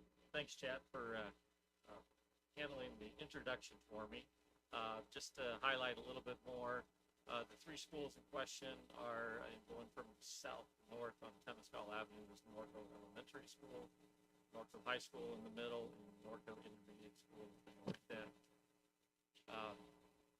We have significant issues with traffic along Temescal Avenue because of all 3 schools in close proximity to each other, and interact with each other. Although they have different time periods where the school's in session, they still have residual effects to Temescal because they don't completely clear in time for the next school ends, or even starts in the morning or ends in the evening. Most schools lack sufficient space on campus to accommodate large cumulative vehicles right now.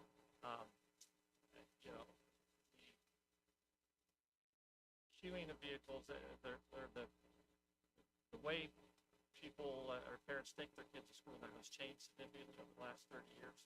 I know I went to school, I walked or I rode my bike. Now predominantly it's by the parents driving their children to school and picking them up.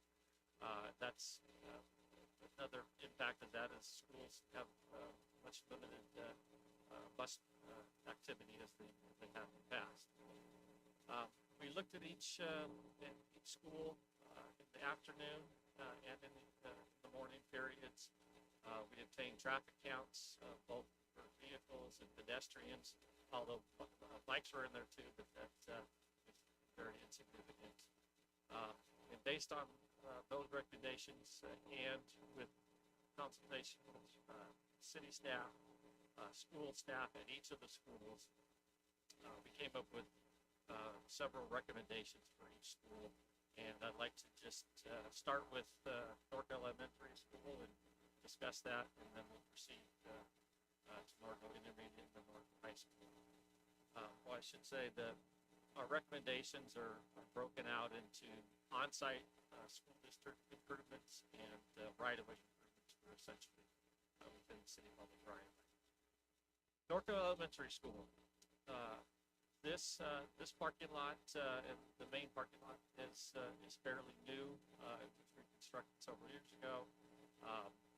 It works fairly efficiently. However, it does back up during peak periods onto Temescal Avenue, and creates, specifically the morning period, they back up onto Temescal as the cars slowly move through the parking lot. We also have a lot of parents that park along both sides of Temescal and park their vehicles and use crosswalks to take their children to school. And some of the issues, the pedestrian pathways to the school from Temescal are not as defined as they should be. There is a defined pathway at the north end of the campus. However, there's the south end, which you see here. There's a significant grade difference, and part of it is constricted with that barrier railing done simply because there's a grade difference there. It's tripping hazard. In the afternoon, there's significant traffic impacts of the traffic flow on Temescal as parents park along the edge of the roadway. And because of the roadway being narrow, they block the through lanes of traffic. So the motorists that are trying to just get past the campus are having a hard time. They have to weave in and out. Sometimes they're in the center median, sometimes they have to move the lane, and vice versa. And the on-site pickup line doesn't quite clear completely until about 30 minutes after school ends. So some of the recommendations we have for Norco Elementary School, the first one is an on-site improvement, and it's the addition of a secondary drop-off pickup lane near the rear of the school. This has pluses and minuses. One of the positives is we have additional queuing on-site, which would alleviate some of the queuing on Temescal Avenue. One of the negatives with this one is we get more vehicles off of Temescal Avenue, but they're still having to combine with the front parking lot exit, so that you kind of have a constriction there. So it's not the perfect solution, but at least it alleviates some of the Temescal Avenue issues. Some of the other recommendations on-site, I mentioned the lack of defined pedestrian pathways. We're recommending that we do some additional striping to define. That's the red you see on that exhibit to the right. That kind of defines a pathway directly to the campus.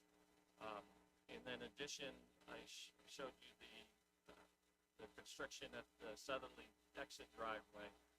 Our proposal is to improve that with a more defined walkway with some steps in it, kind of eliminate that grade difference, that tripping hazard, and kind of direct the pedestrians around that problem.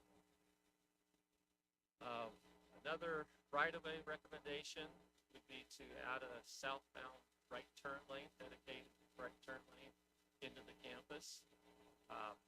This is in addition to other minor widening, pavement widening areas along both sides of Temescal in front of the school. This would, the right turn lane would allow additional stacking of vehicles, both in the morning as they slowly go through the queue, in the afternoon as they wait for school day, because typically the parents will get there 20 minutes early and they overtax the system. But this would allow them to hopefully get out of the roadway, keep that through lane open for motorists that are trying to get past the school. Another right-of-way, there's a couple more right-of-way recommendations. One is there's some signage, the no parking and limited parking signage is missing out there. And so our recommendation is to reinstall that, make sure that it's enforced by both campus personnel and by the sheriff's department. The next one there is because we have the queuing problem in the afternoon, where parents are waiting for school to end so they can enter to pick up the children. This is to extend that striped median lane southerly to First Street. This would require widening on the east side of the roadway in order to accomplish that, which we have right of way for, but there's a cost for that. For Norco Intermediate School, again, they have another front-to-front parking lot was recently reconstructed, and this one actually functions very well. It's a dual lane drop-off and pickup area, Norco Intermediate School probably works the best out of all of these schools, both in the morning and afternoon periods. However, there's still a little bit of stacking on Temescal Avenue, but it's minor and it clears quickly. A lot of the parents appear to park in the subdivision west of the school, the Curtis Avenue area. There's no defined crosswalks in that area, so the children are forced to either walk in the shoulder or along the roadway as they approach the campus. And then a few of the parents park a little too close to the driveways on Temescal Avenue, the school driveways. And that creates a sight distance hazard. So we have some recommendations for Norco Intermediate School. One of that is to add some additional striping to the driveways, keep clear zones, paint some additional red curb, and basically enforce those restrictions. Another is, and this is a campus-related one, is they should encourage their parents via newsletter and email blast to use the on-campus drop-off lane, because it works fairly well. That would eliminate, or hopefully eliminate, some of the parents using the neighborhood to the west. And so one of our recommendations in the right-of-way is to install a trail or a walking path, could be a sidewalk, along portions of that neighborhood to the west, so Curtis Drive, Ridgecrest Drive. This would allow a clear pathway for the students to get to campus and would be much safer. Norco High School. This is the one that gives us our most trepidation, I should say. The on-campus drop-off lane is inadequate. It's oftentimes, during our observations, it was utilized for parking rather than for drop-off and pick-up of students. Year after that was brought up to school staff, it seemed that problem was alleviated, but I think that's something that's going to be an issue, ongoing issue for them. Once the parents drop off their students, and majority of them travel southbound to 2nd Avenue, and that being a 4-way stop, it creates significant backup along Temescal Avenue, to a point where it stacks up beyond all of these driveways you see here, which exacerbates the system, the whole network. People are having a difficult time getting into the driveways, exiting the driveways, and it just becomes a problem. In fact, in the afternoon, as the parents park along all edges of the roadway, and wait for school to end. And as soon as school ends, everybody rushes to the cars, and it virtually becomes gridlock a few minutes after school starts. Northbound tends to clear 15 to 20 minutes after school ends. However, southbound, as it approaches 2nd Avenue, that can go up to 40 minutes before that's fully clear. So it just, for emergency services, it creates a concern. For motorists trying to just get past campus, it's a big concern. So here's some of our recommendations for Norco High School. This is the big one.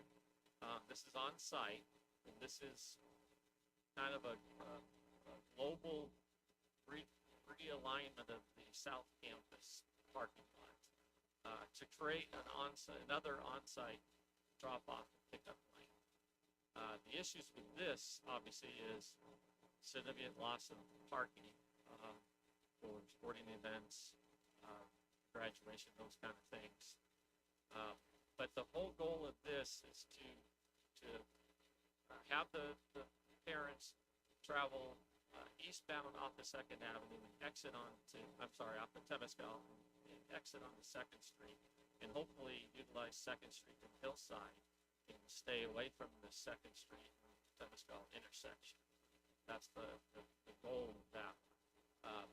This one is the right-of-way improvement, and this is because of the 2nd and Temescal intersection and the four-way stop.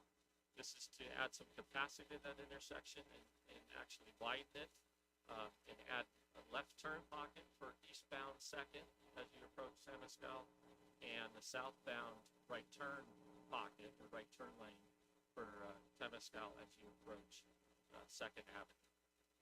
Hopefully that would increase capacity and hopefully clear the traffic much quicker than 40 minutes in the afternoon. There's another small widening that could be done at that intersection if the ultimate improvement at that intersection proves infeasible. And this is just to widen the east side of Temescal Avenue, just north of 2nd. It allows a little bit of stacking there for vehicles to get out of the travel lane. And again, we're recommending striping, keep clear stripes, red curb, everything at the driveways, just to improve the visibility and the safety at each of those intersections. It should be noted that these traffic impacts are limited to 2 periods of the day, the morning school time and the afternoon, and majority of the time after that, there's minimal traffic on Temescal and it flows freely. So this should be considered when examining the expenses associated with the improvements. Happy to answer any questions. All right, thank you. So we'll start down with Councilmember Hannah. Madam Mayor, real quick, just want to clarify before you ask your questions. So when we did this study, and Dave came up with these recommendations,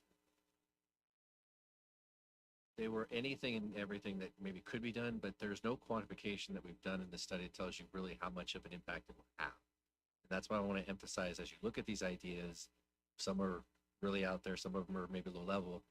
On any level, we don't have a quantification or are unable to quantify really, will this really do 10%, 50%, will it reduce it by, whatever it might be. So I want to make sure I couched when you come with your questions, that we don't really have a quantification of really if we did one or all of these, if it'll really improve something. We just wanted to at least highlight physical changes could be done and they will maybe have some improvements, but we're not sure of the quantity of what that would be.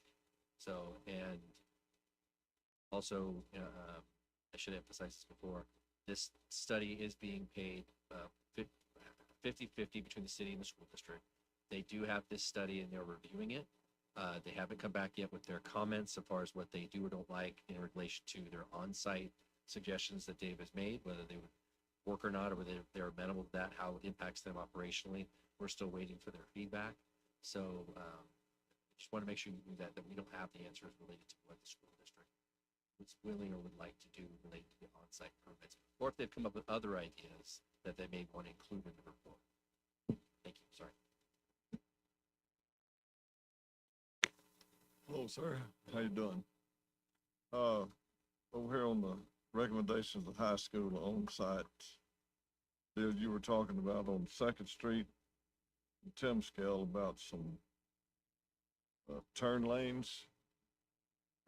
Would you explain that again? Because you lost me on the directions there a while ago on, Currently, there's a single lane in each direction for Temescal and Second. right, And so parents trying to turn left at Temescal to go to the high school, that traffic is commingled with traffic one to continue on Second or to turn southbound on Temescal. So it's a single lane to handle three movements. Our suggestion is to add a left turn lane, because that is the predominant movement, at least during the peak periods, is that left turn towards the high school.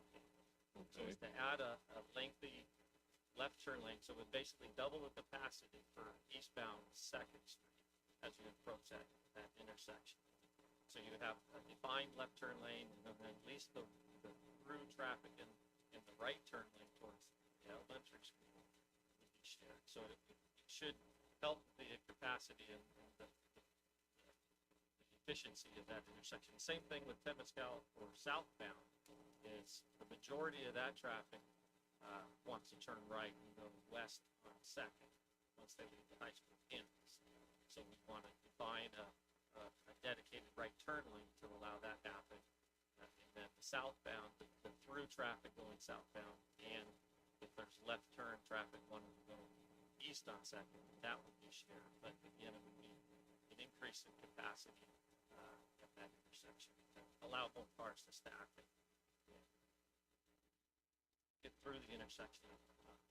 okay, and the same deal you talked about reducing the number of parking stalls, and that lot there by that's on Temescal, that's closer to Second Street. This side up here. Yeah, that's the main high school parking lot. It's the majority of the stalls. The goal is there, since the drop-off pickup lane that's currently on Temescal is inadequate, it's very small, it's not utilized correctly at times. This is to create a dedicated on-site drop-off lane. However, to do that safely and still allow kids to exit the vehicles and safely get to campus, or to traverse the parking lot, get in the vehicle and leave, you have to create some raised medians and a direction of traffic through that intersection or through that parking lot. That just affects the overall number of stalls. I think I have the report, I believe, 160 parking spaces were reduced based on this improvement. So it improves the flowing of traffic during those two periods, but during baseball games, football games, general activities, it's going to affect the amount of parking that's available for those patrons. Right. Okay, and on back up the street there at the elementary school, you talked about, if you widen that street, just talking about reducing the width of the horse trail. In order to put that dedicated right turn lane in, it would impact the horse trail. How wide would the trail be? We haven't done a full design on that yet, but some rough measurements, because there's some significant power poles in there as well, that would have an impact to both the dedicated right turn lane and the trail. Right now, the poles are kind of in the middle of the trail, so we would reduce it. It would roughly, doing some quick measurements, the trail would be 8 feet. It might even be right at those poles, 6 feet wide. You're gonna meet a lot of opposition on that, because we have a problem with our trails in town anyway, and you go to reducing them. For example, years ago, they allowed an electric company over here on Park Ridge by the church and the elementary school to put a box in there, and it blocked access for the people that drive carts, and they never would do anything about it. They just ignore, every time I went in there to talk to them about it, they would just ignore it like it was no big deal, but they didn't live here and they didn't have horses either, so, and I'll be one of them that fights that, I mean, I know how bad the traffic is over there, but there's one good solution, is to force the school district to put the buses back into operation, and that'll eliminate a lot of the automobile traffic in there. They got the money to do it, they should do it. Thank you.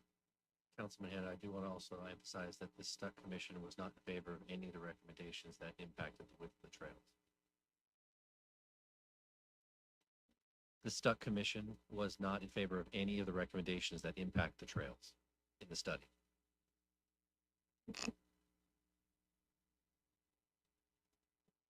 Councilmember Newton, do you have any questions?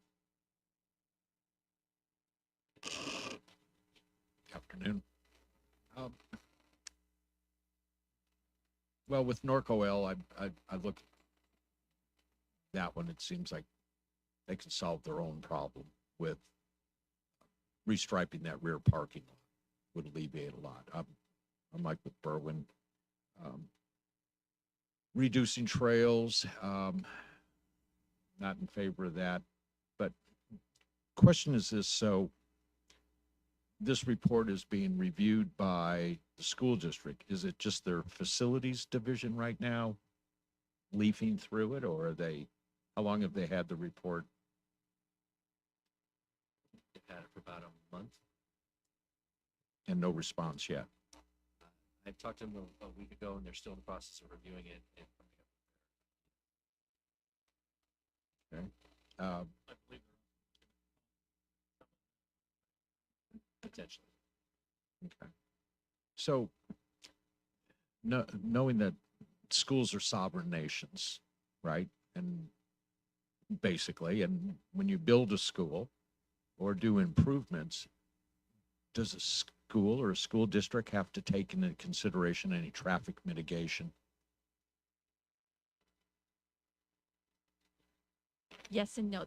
They have to do CEQA, but their mitigation, all that is controlled through the state office of the state architect. We don't have the authority. There's no local land use authority over their projects.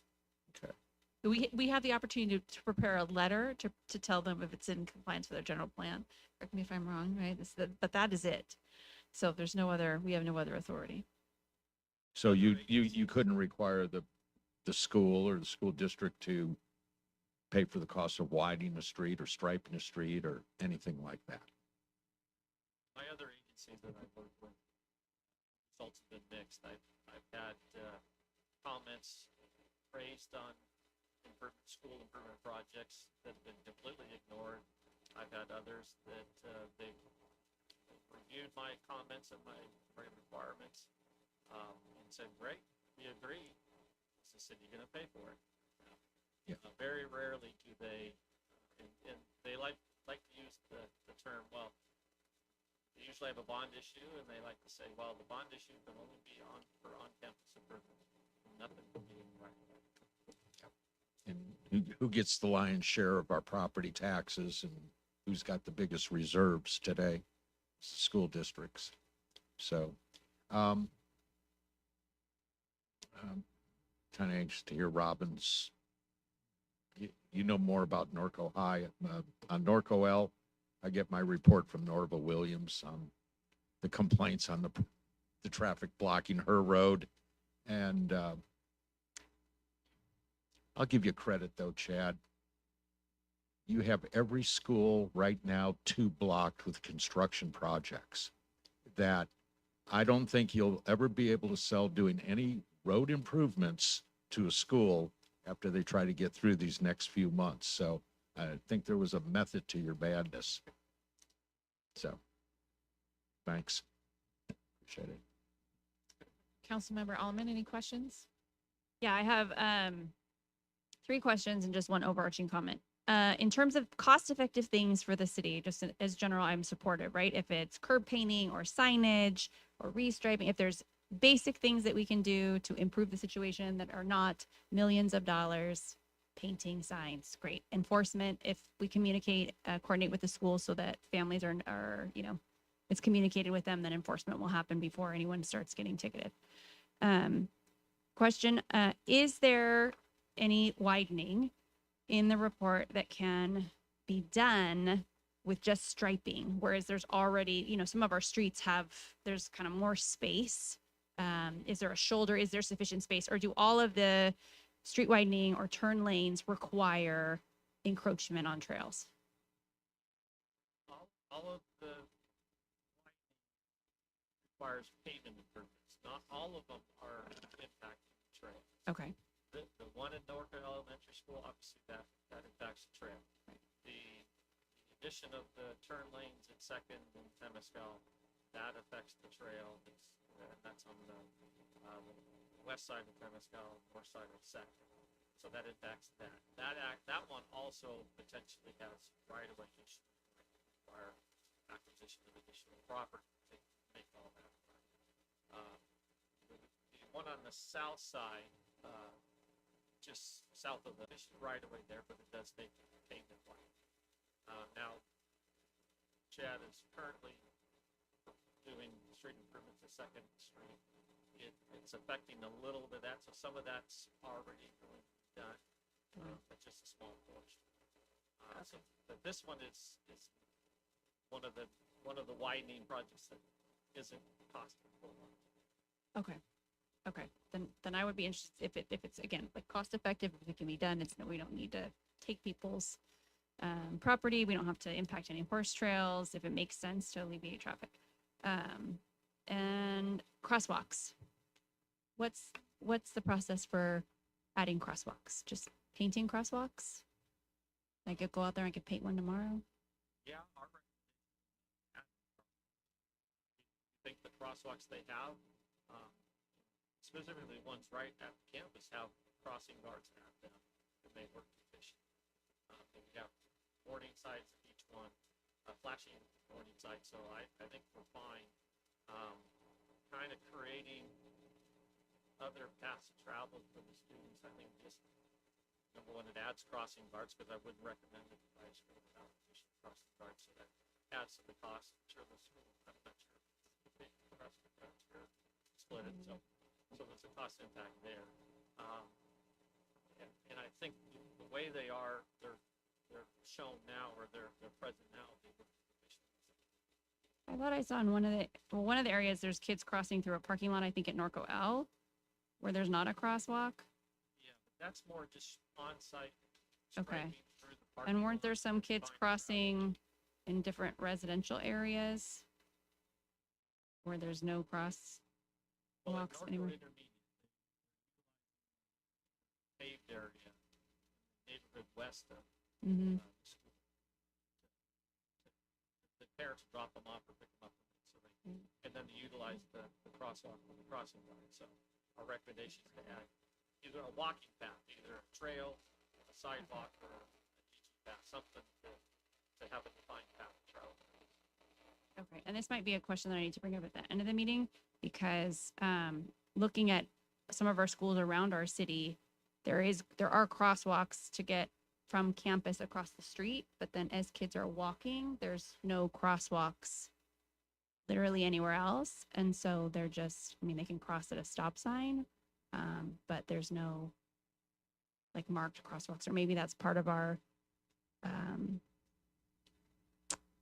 cycling study that's looking at that as well. Anyways, just as I see kids walking around and they're crossing, and to me, it looks unsafe. And then my last question is just the steps with the school district. Are we scheduled to come back with them once they've reviewed it to have a joint meeting? Is that going to our schools committee? So, this already went to schools committee initially just to distribute the study to everyone, correct? So I think the goal would be after we have a staff level discussion, then probably the superintendent and I need to talk about next steps. Okay. And we can determine what you all want to do at that point. Okay. Okay, thank you. Kevin, question? Questions and comments. So, I sat on the Measure GG, Oversight Committee, and Norco L was supposed to be solved. And the way it was supposed to be solved is teachers supposed to park at the back, and they were supposed to do a very different circulation element within the front parking lot, and they didn't do it. And I don't know why they didn't do it. My understanding is, and then they talked also about taking the traffic back to where the teachers want to park, but the teacher said, no, you can't. So something has to happen. What really needs to happen is they need to go back to the original Norco L plan and look at what that circulation was. Because one of your biggest problems that you have is no matter what you do in the front of Norco L and Sierra Vista and Highland and even Riverview to a lesser extent, because I've stood in front of all the schools, is you have crazy drivers. And I'm wondering, can we put cameras up? I mean, can you like have a camera up and you see somebody do something dangerous? Can there be a subsequent action by law enforcement? Or at least put them on camera that, I mean, because you guys see people doing crazy things. No matter what you do at Norco L, you're not going to solve that problem. Simply because there's people that, I mean, they get their kid and all of a sudden they just jet forward and go down the middle of the street. They park in the middle of the street. I know when the deputies go there, they do a great job of enforcing it, but is there a way to put cameras there to get people to sort of, I mean, that's a question.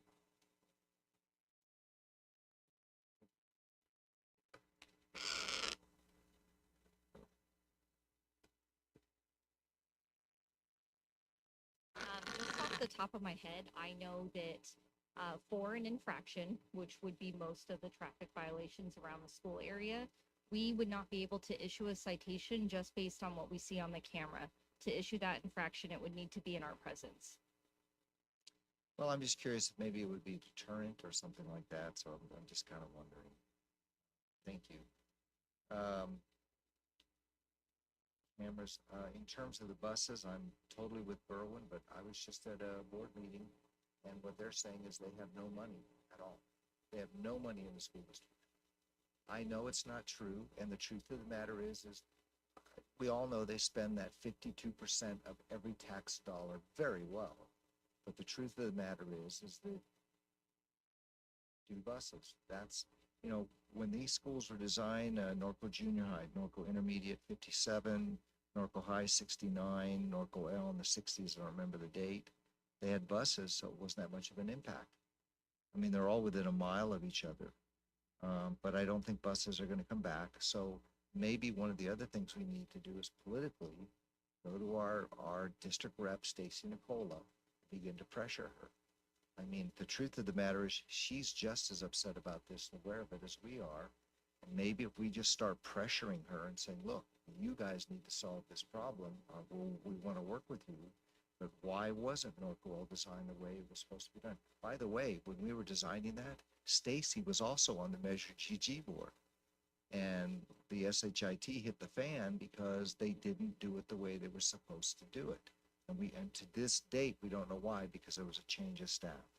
I'm really happy to hear that Norco Intermediate's doing well, because I think that was designed the way that GG board looked at it. That does work well. I get very little complaints about that school. Norco High School, I have no idea what to do there, because you've got parents dropping kids off, but you also got kids driving the cars. Again, maybe what needs to happen, Robin, is the schools committee, we need to really sit down with just Stacy and say, okay, Stacy, you got a problem. And maybe do something about that.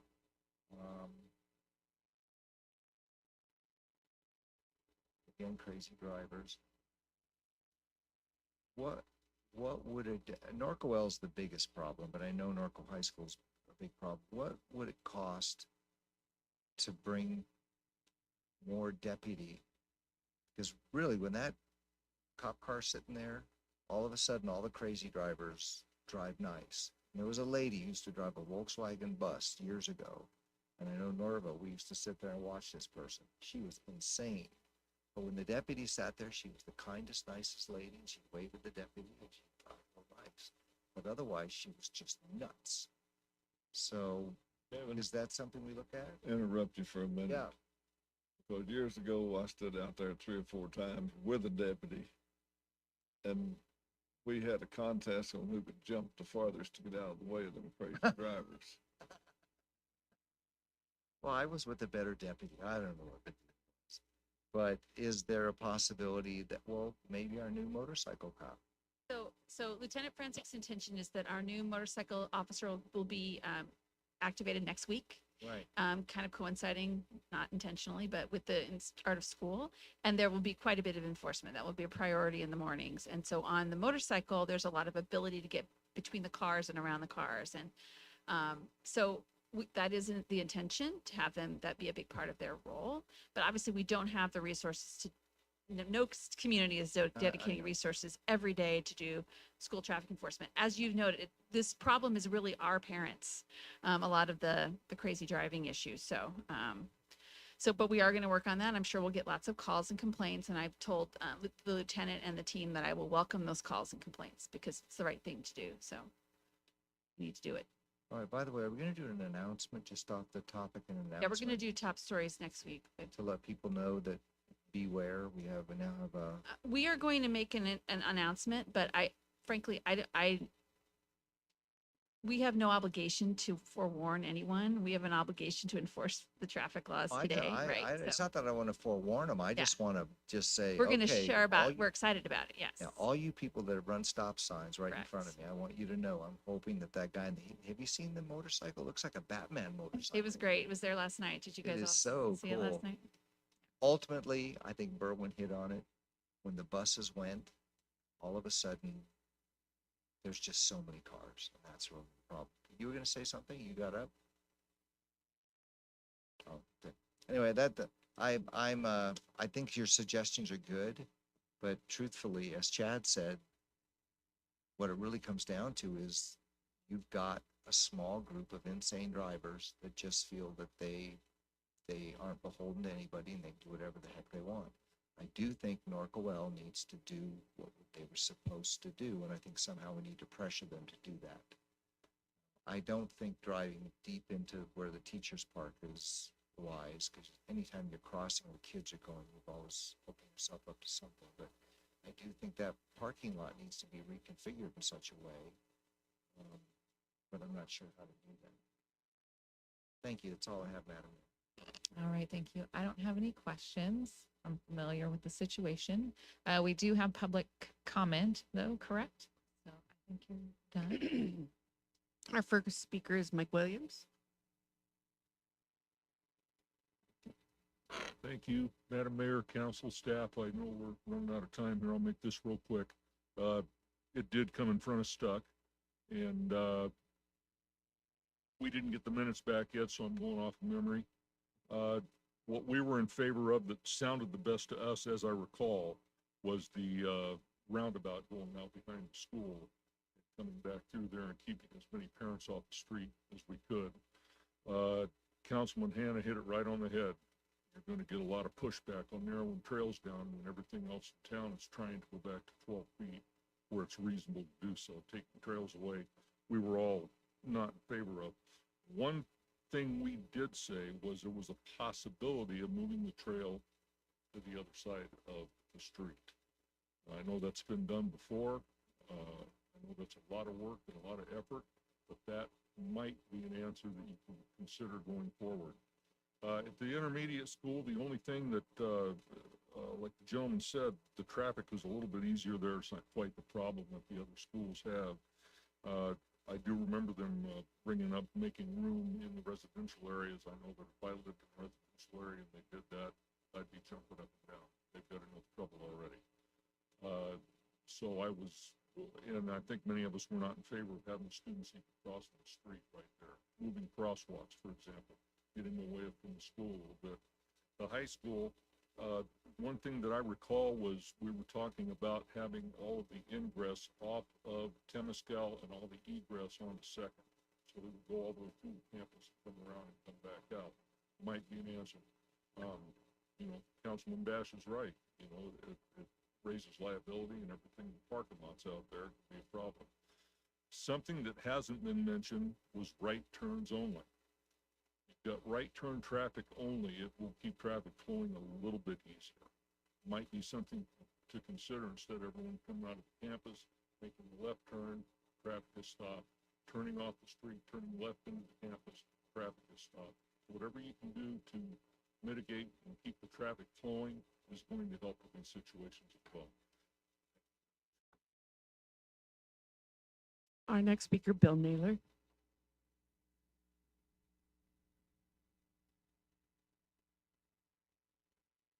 Thank you, Council. Just a couple of things. I do really agree with most of what Council has said this evening, but a couple of comments that I had here, just so that I make sure it's on the record.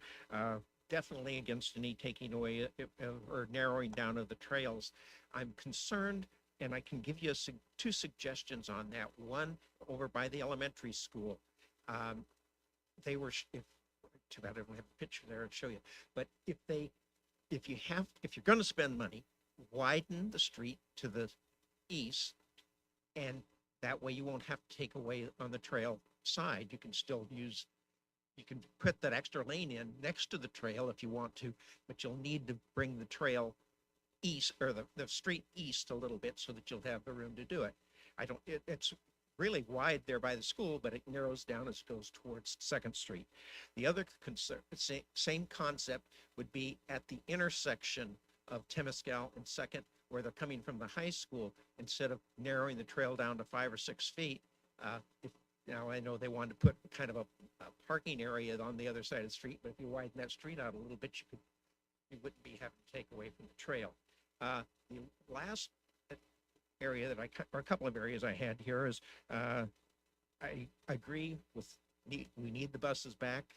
Don't know why they ever took them away, but they do. And the other thing is, I got it here somewhere. At the intersection of Temescal and 2nd Street. I've had personal experience with the traffic in that intersection.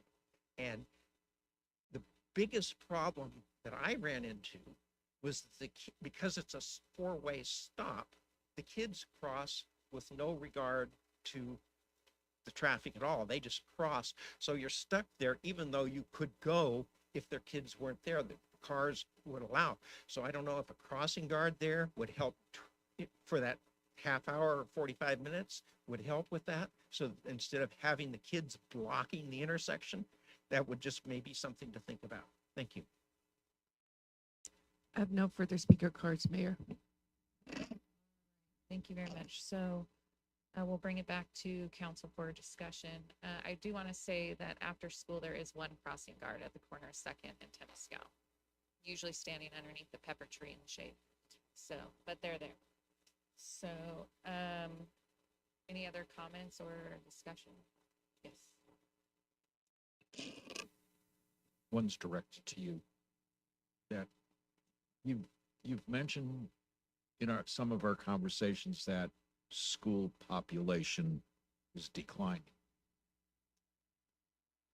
Why would traffic be increasing? Because we don't have buses. But Everybody. but has you to have less drive. students, so I'm just. Well, It seems like a paradox in a way. No, I would say that Norco High School, for the most part, trends right at about 2,000, 2,100 students. And so at the school board retreat, they presented that data the other day, and Norco is fairly consistent right about that 2,000 mark. I would say there's not a lot of carpooling that takes place at Norco High School, and with some of the special programs that we have at Norco High School, we do have people coming from Riverside, Lake Elsinore, East Bell, Harupa Valley. So we do have students coming in from surrounding areas as well. Yeah, I was just curious because you mentioned declining population, and the other note is what Kevin brought up on Measure GG, that this was a bond issue voted on by the people. And if there was a plan, and I did not vote for Measure GG. But, pardon? Why I didn't? Oh, yeah. It, but if that was the direction of the majority to do those improvements at Norco L, how do school teachers say you're not going to do? I think that was your comment. I'd like to know more Oh, no, about what I meant is who, that who's running the show over there. what happened was, is that the Yeah. front didn't happen the way it was supposed to. So they talked about running the cars through the teachers' parking lot, and the teachers had a concern. They didn't want the cars to go through there for a couple reasons. One, their cars were there, but two, kids are going back and forth all the time. So in a way, and a very valid reason, it was they didn't want kids to get hit going back there, because the other thing that happens is you got crazy drivers, but you've also got people that they're just kind of trying to get to class and stuff. So what happened is they tried to do that as a second option, but they were supposed to do something with the front to make that flow, one of which was a right turn only, and none of that happened. And then we had a new board that came, or a new new staff that came, and all of a sudden that idea just kind of got lost. I don't think the teachers were trying to block. Oh, They were, that's what you said. And I was going, how did the teachers block that? yeah, it was they okay. raised safety concerns. They don't have that kind of power.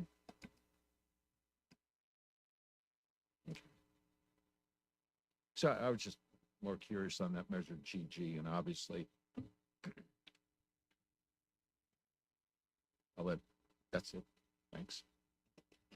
My biggest concern, primary concern, is after school and the ability of public safety to get to this campus if they needed to. They can't, period. They can't. Traffic starts lining up at 2:45, school gets out at 3:34.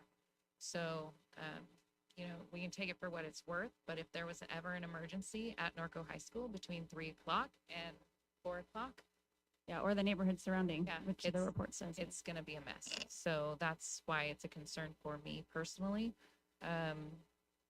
So I'll be interested to see what the school district comes back with and what some of the options are. And then I'm hoping we can just collaborate and get a few things figured out. So, did you have a question, young man?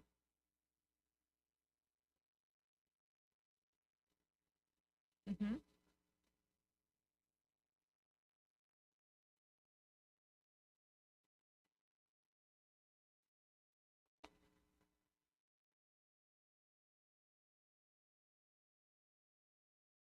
I think you should send an email to Dr. B and let him know, and Dr. Bako too.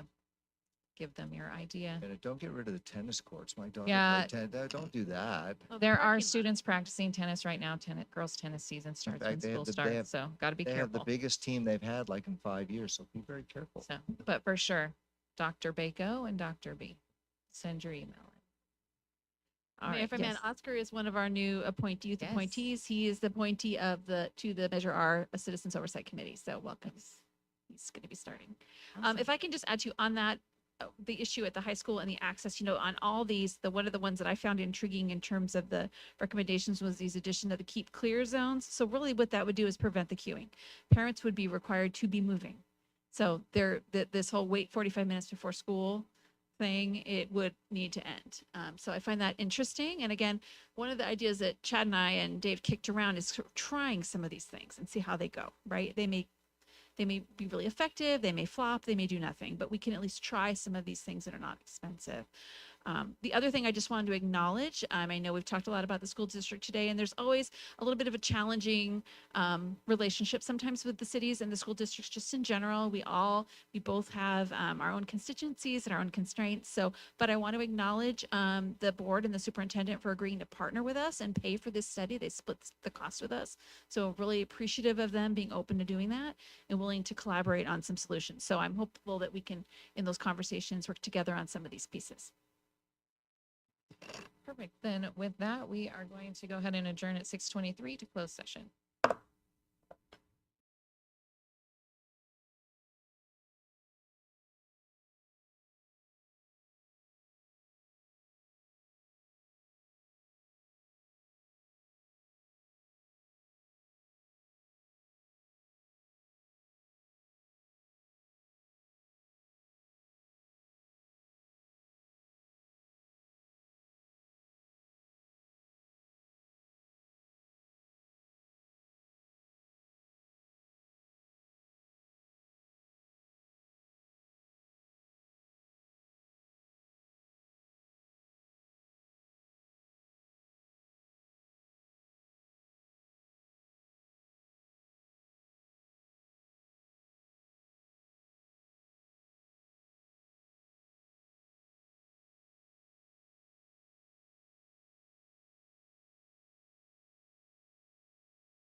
So I'll let Greg kind of touch on the RTRP, the status of that.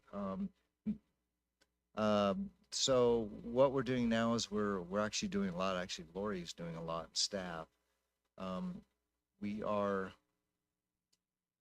pushing a peanut up a hill, basically. And we're trying to get support from elected officials to support the undergrounding. We have gotten letters, but they've got little caveats in them where they say, well, we're for it as long as it won't cost anything.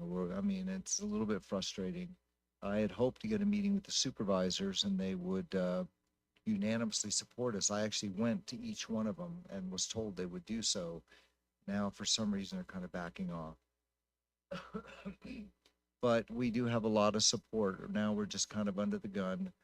We kind of have a deadline, September 30th, in which the Riverside City Council has said they kind of want to wrap it up maybe, but we're hearing from Chuck Conyer and Steve Hemingway, two of the council people over there, that we probably will have more time if we can show some significant results. I'm hoping in the next few weeks we'll be able to submit our petition to the CPUC to get them to order undergrounding. But as Councilman Newton reminds me, we're doing the truth of the matter is we're doing the right thing.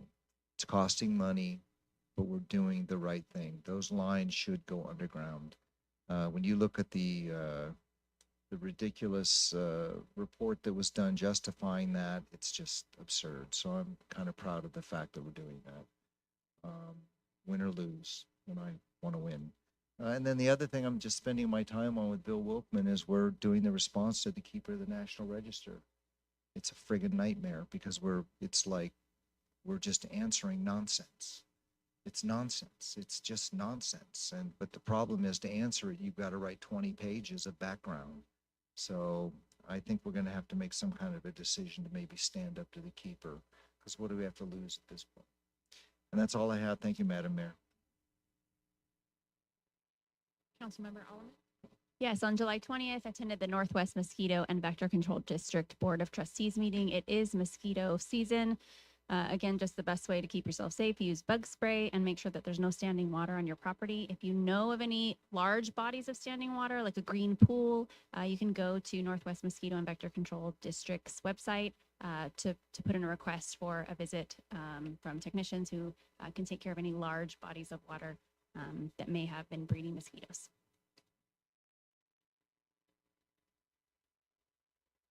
Councilmember Hannah? We didn't have any meetings this last month. We started back today with a small board meeting with RTA, but I'll put that on the next. Sir, Councilmember Newton? Thank you, Mayor. The only other one, barn subcommittee meeting, and I'll kind of leave that in case the mayor has any comments, but just once again, just very appreciative of Amanda and your staff. You're doing the final push. You're close. A couple of more weeks, and it's looking pretty sharp out there. Okay, it'll be done next week. Is that it? Giving you some latitude there. Yeah, looking good, but staff's been working real hard on it. Appreciate it all. Thank you, And- Mayor. Yes, and I have nothing to report. So we will move on to item number 2, our consent calendar. Does anybody have any items that they would like pulled? Do we have any cards? I have a speaker card for 2D and 2E from the public. 2D, declaring water conservation shortage response level 1, and 2E, amendment to the public asset dedication criteria policy. Would you like to pull those items? Second.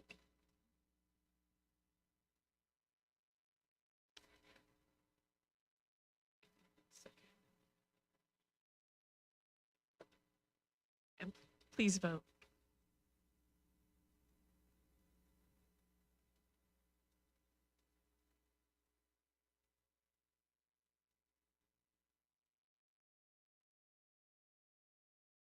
Motion passes. All right, thank you. So we'll go ahead and start with 2D, which is the water conservation response level 1. Public speakers Jeff Kahan. This one? There you go. Kind of a tangential comment on this particular topic. I understand the main topic is about water conservation and reduction of, percentages and things like that.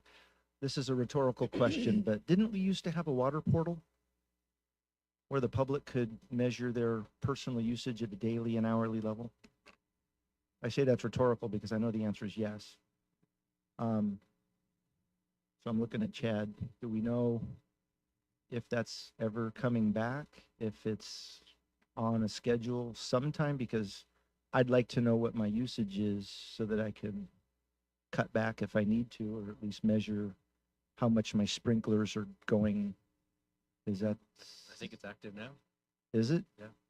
Oh, well, then I must have missed the large announcement because I used to use it quite often. If it's, I guess it's accessible through the website. civicweb.net. Okay, my mistake then. I'm glad to know that it's up there. Thank you very much. Yeah, maybe if I knew more about computers, I could figure that out. Thanks for the tip. Next speaker is Bill Naylor. Oh, sorry. That's for 2E. Excuse me. All right, so do we have a motion for 2D? Second.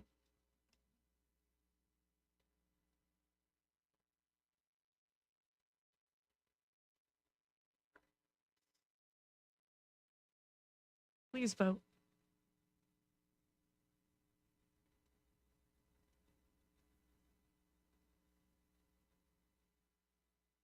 Motion passes unanimous. Thank you. All right, thank you very much. Next item 2E, amendment to the public asset dedication criteria policy. Bill Naylor this time. Sorry, Bill. No problem. I know how council has in the past been very supportive of the commissions. And I would like to kind of question why something like this item is coming before council, before it goes before, especially in this case, the Parks and Recreation Commission, who we are the first ones usually will see these dedication decisions or recommendations and things. And we don't even have any input in it. It just kind of seems strange that council's been very supportive of making sure staff or sends things to the commissions first before they come to the council. That's my only concern. I had no other problem with the way it was written or anything. It looked pretty good, but I just thought we should review it. All right, Mayor, if I may, thank you. This is with regard to our policy regarding asset dedication and what items can be named and the procedure for how they're named. So the council has absolutely welcomed and encouraged, the commission is very involved in that asset naming policy and how those things are named and the procedure we use, and they have a review and they recommend or do not recommend. In this case, though, this is actually an item of the council determining which facilities we can name and excluding the ones at the Ingalls Event Center because we have a specific marketing and communications plan that we've been working on with the Barnes subcommittee to market those. So in this case, it's not a matter of the commission not providing feedback. The commission's providing feedback on whatever we name. We're deciding which items we're naming, and that's really the council's purview. So that's the thought behind that. The commission will still be very at the same role they've had in the naming process. Is there any other discussion or comments? If not, I'll entertain a motion.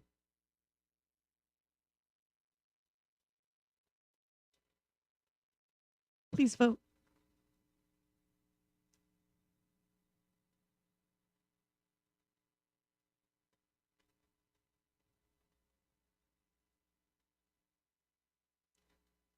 Motion passes unanimous. Thank you.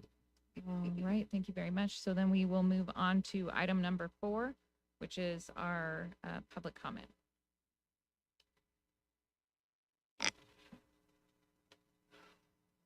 This is a time when persons wishing to address the presiding governmental body regarding matters not on the agenda may be heard. Please limit comments to 3 minutes or less. The governmental body shall not discuss or act relative to any general public comment. My first speaker card is Bill Naylor.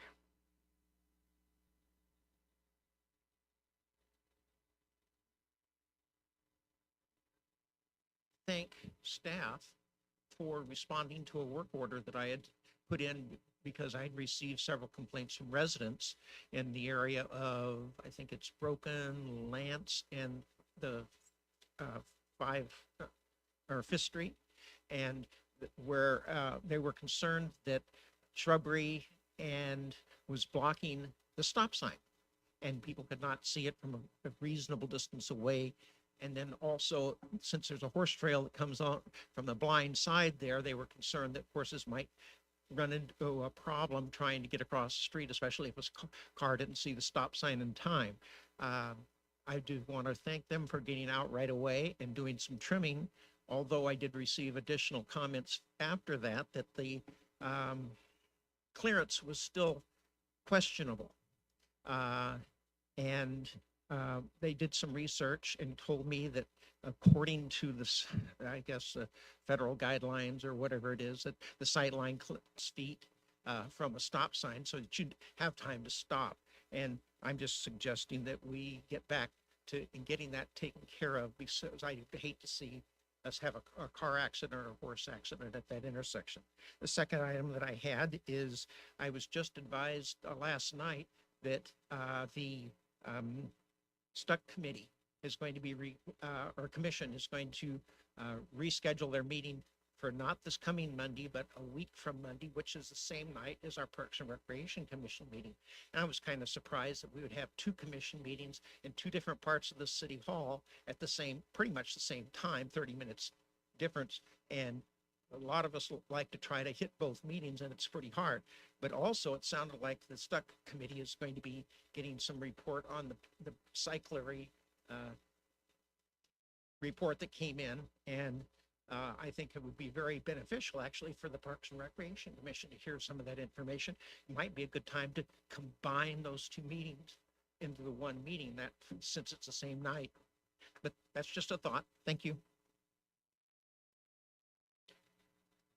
Next speaker is John Rigler.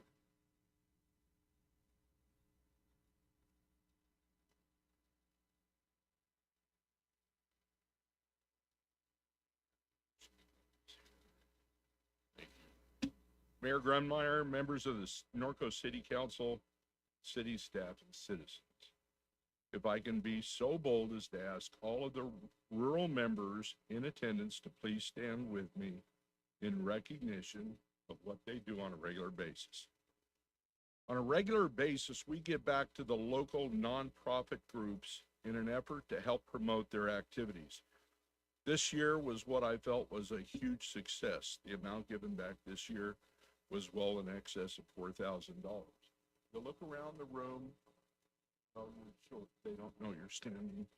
On a regular, this year we donated back to groups such as Norco Rotary Car Show, Norco FFA 4-H Junior Livestock Event, FFA Barn Dance, Norco Fair, Sweetheart Dance, the EAT program, which is the 5 Keys Farm Agricultural Program, the Lake Norconian Conservancy, and in conclusion, we are committing to the Norco Partnership Program, which includes concerts in the park, movie night, trunk or treat, Day of the American Cowboy, Christmas Festival, and Parade of Lights, just to name a few.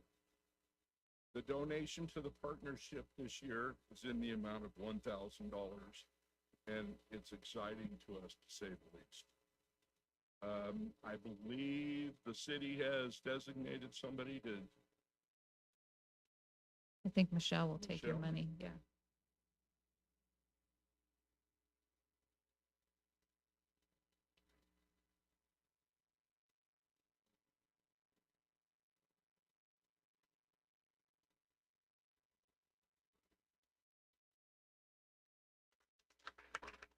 Don't tell HR that I hugged her. Last but not least, I'd personally like to thank all of the city council members that come out on a regular basis to support rural. It's because you come out, they see Norco cares. Thank you.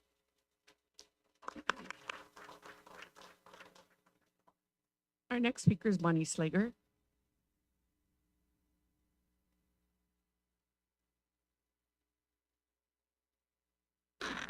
Hi, everybody.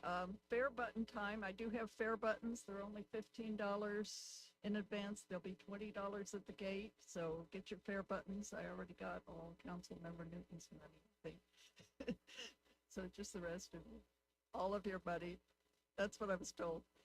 And the other thing is that at the last meeting, I believe I had said that the e-bikes seem to be a problem, and I appreciate the action on the city. I've seen the information that you have started to send out about e-bikes not being on the trail, so I thank you for responding to that concern. Thanks. Our next speaker is Terry Baker.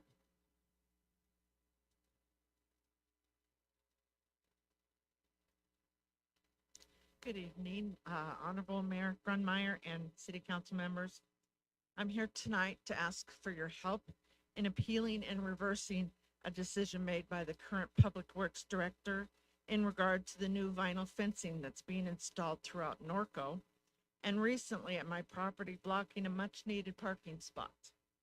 If I may take a moment to recall with you a brief history of what has occurred thus far. My husband and I have been Narconians for well over 50 years and homeowners at this same property for over 21 years. The riding trail on the west side of Temescal Avenue headed south has only previously had the old wood trail fencing in place up to and including the home of 1568 Temescal Avenue. The remainder of the trail was left empty. Years ago, I spoke with the past Public Works Director, and we were just at a casual affair, and I told him of the trail fencing that was missing. He never asked any questions. He didn't even bat an eyelash, and he didn't want any further any details or anything from me. Surprisingly, 3 weeks later, trail fencing was installed, which really flabbergasted me. It didn't block any parking spot in question and completing the trail all the way to the stop sign at First and Temescal. With the exception of 2 homes that recently the Streets and Trails Commission had decided that it was not conducive to trail fencing to be put in front of their homes because of the slant and the slope to their property. So fast forward to the recent present time, the wood trail fencing was removed to make way for the new vinyl, and several months went by before that was even done. At which time that new fencing was installed, blocking a parking spot that we've become accustomed to using periodically. I communicated the mistake to the Public Works Director, and he refused to remove the 2 sections in question. He stated legally we had access to both the front and the back of our property, and unless I enlisted the help of a higher authority that instructed him to take those 2 sections out, he would not be removing them.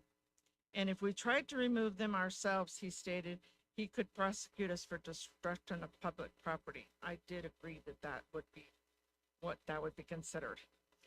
Therefore, I'm asking now for your assistance to be that higher authority to put forth an order to remove the 2 sections of vinyl fencing that are in the way of us using our property in a manner in which we legally have become accustomed to using.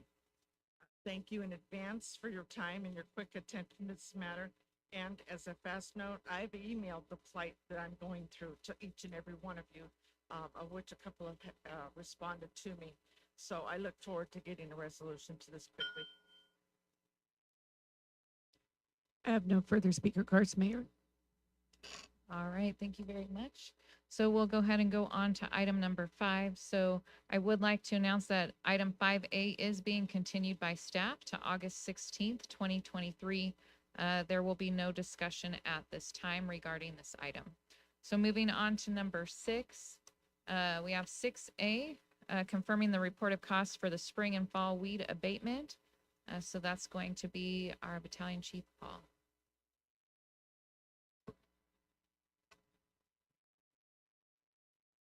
Good evening, Mrs. Mayor, members of the council. What you have before you is the 2022 22 and 23 report of costs for spring and fall weed abatement. A total of 5 lots were abated by the city contractor, one of which was going to fall or from the spring. Property owners have been invoiced for the cost of abatement as well as the administrative fees that accounts for 100% cost of abatement. Properties will be liened and any unpaid fees will be added to the county tax roll as a special assessment. Questions that you have there? Does council have any questions? Aren't, some of these repeats from the year before and the year before and the year before?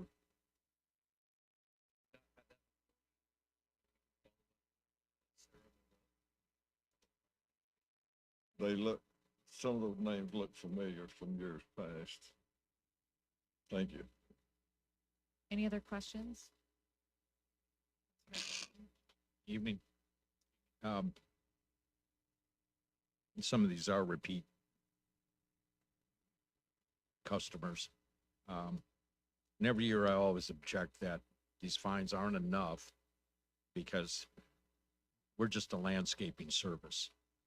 And it's the cheapest way out for some of these residents who show up every year on this list. So I think my question is more for city manager or finance director is, are we getting paid by these folks? Yeah, the answer is yes, because they get leaned, but I 100% agree with you that our practice here, as I understand it, is that there's the administrative fine, which is great, but we can also lean for costs, and we have a lot of costs. So we'll look at this in our next fee update and see if we can more fully capture every penny of every bit of time. Because you're right, essentially, some of these property owners view this as it's easier for us to just hire the contractor, do the work, they pay it through their tax bill. They don't have to go through the inconvenience of identifying a contractor, having them come to their property. So of course, we don't want to be in that business. We would prefer to them to take care of their own properties. So I think it's a important point. We can try to keep working on that with higher fees. Absolutely. But my compliments to Cal Fire, where we were not that many years ago, this was pages and pages. And it's good to see at least we're down to 5, where it used to be 45 properties that we had to abate. So All right. appreciate all you do. Thank you.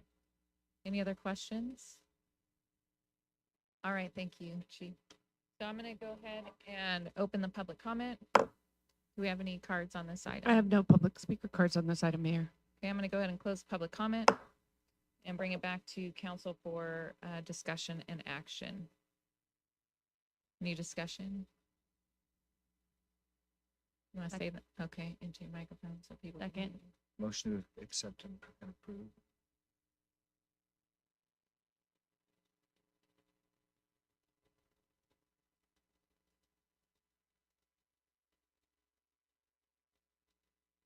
Please vote.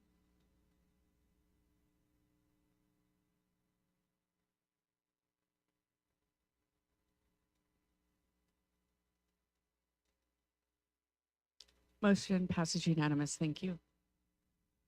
All right, thank you very much. So item 6B is also going to be continued to August 16th of 2023.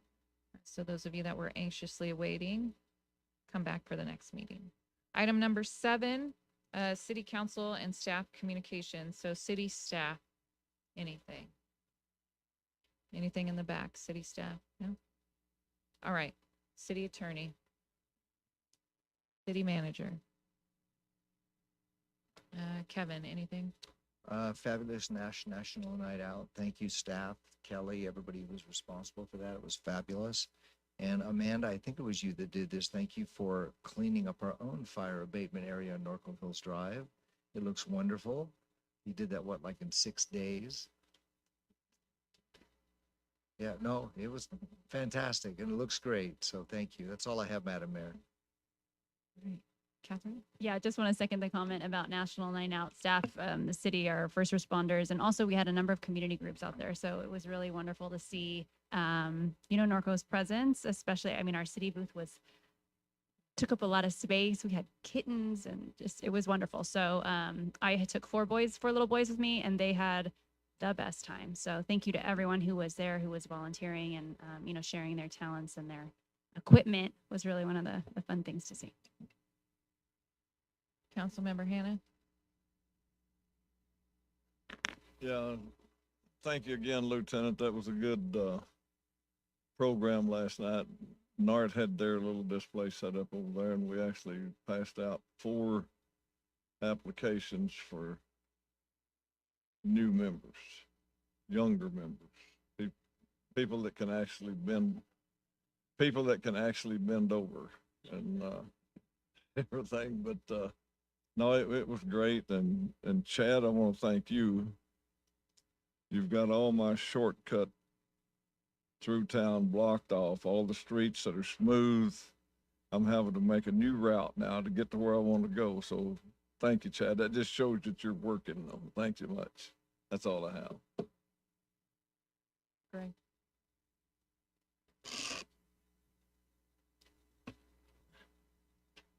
I had sent a note to Michelle and Lori, and I'd just like to reiterate again, this year concerts in the park, especially with our last one. Good band, great turnout, and a lot of interest in the city booths. So it was just good to see. Michelle, your staff, all of you just did great this year. And like I said earlier in our workshop, Chad, you got everything twisted up. So finding new streets that I didn't know existed. Thanks. All right, and I'll just echo what my colleagues have said. You guys, staff has just done an amazing job with all the summer programs, and you guys are working hard, and even out in the heat for Day of the Cowboy. Just really appreciate the hard work and the effort that goes into making Norco the special place that we all like to live and participate in. So thank you very much. And Chad, I won't say anything about the streets until next week if they're not done. It's going to be real ugly around Norco High School. So, all right. So ladies and gentlemen, with that, it is 7:31 and we are adjourned.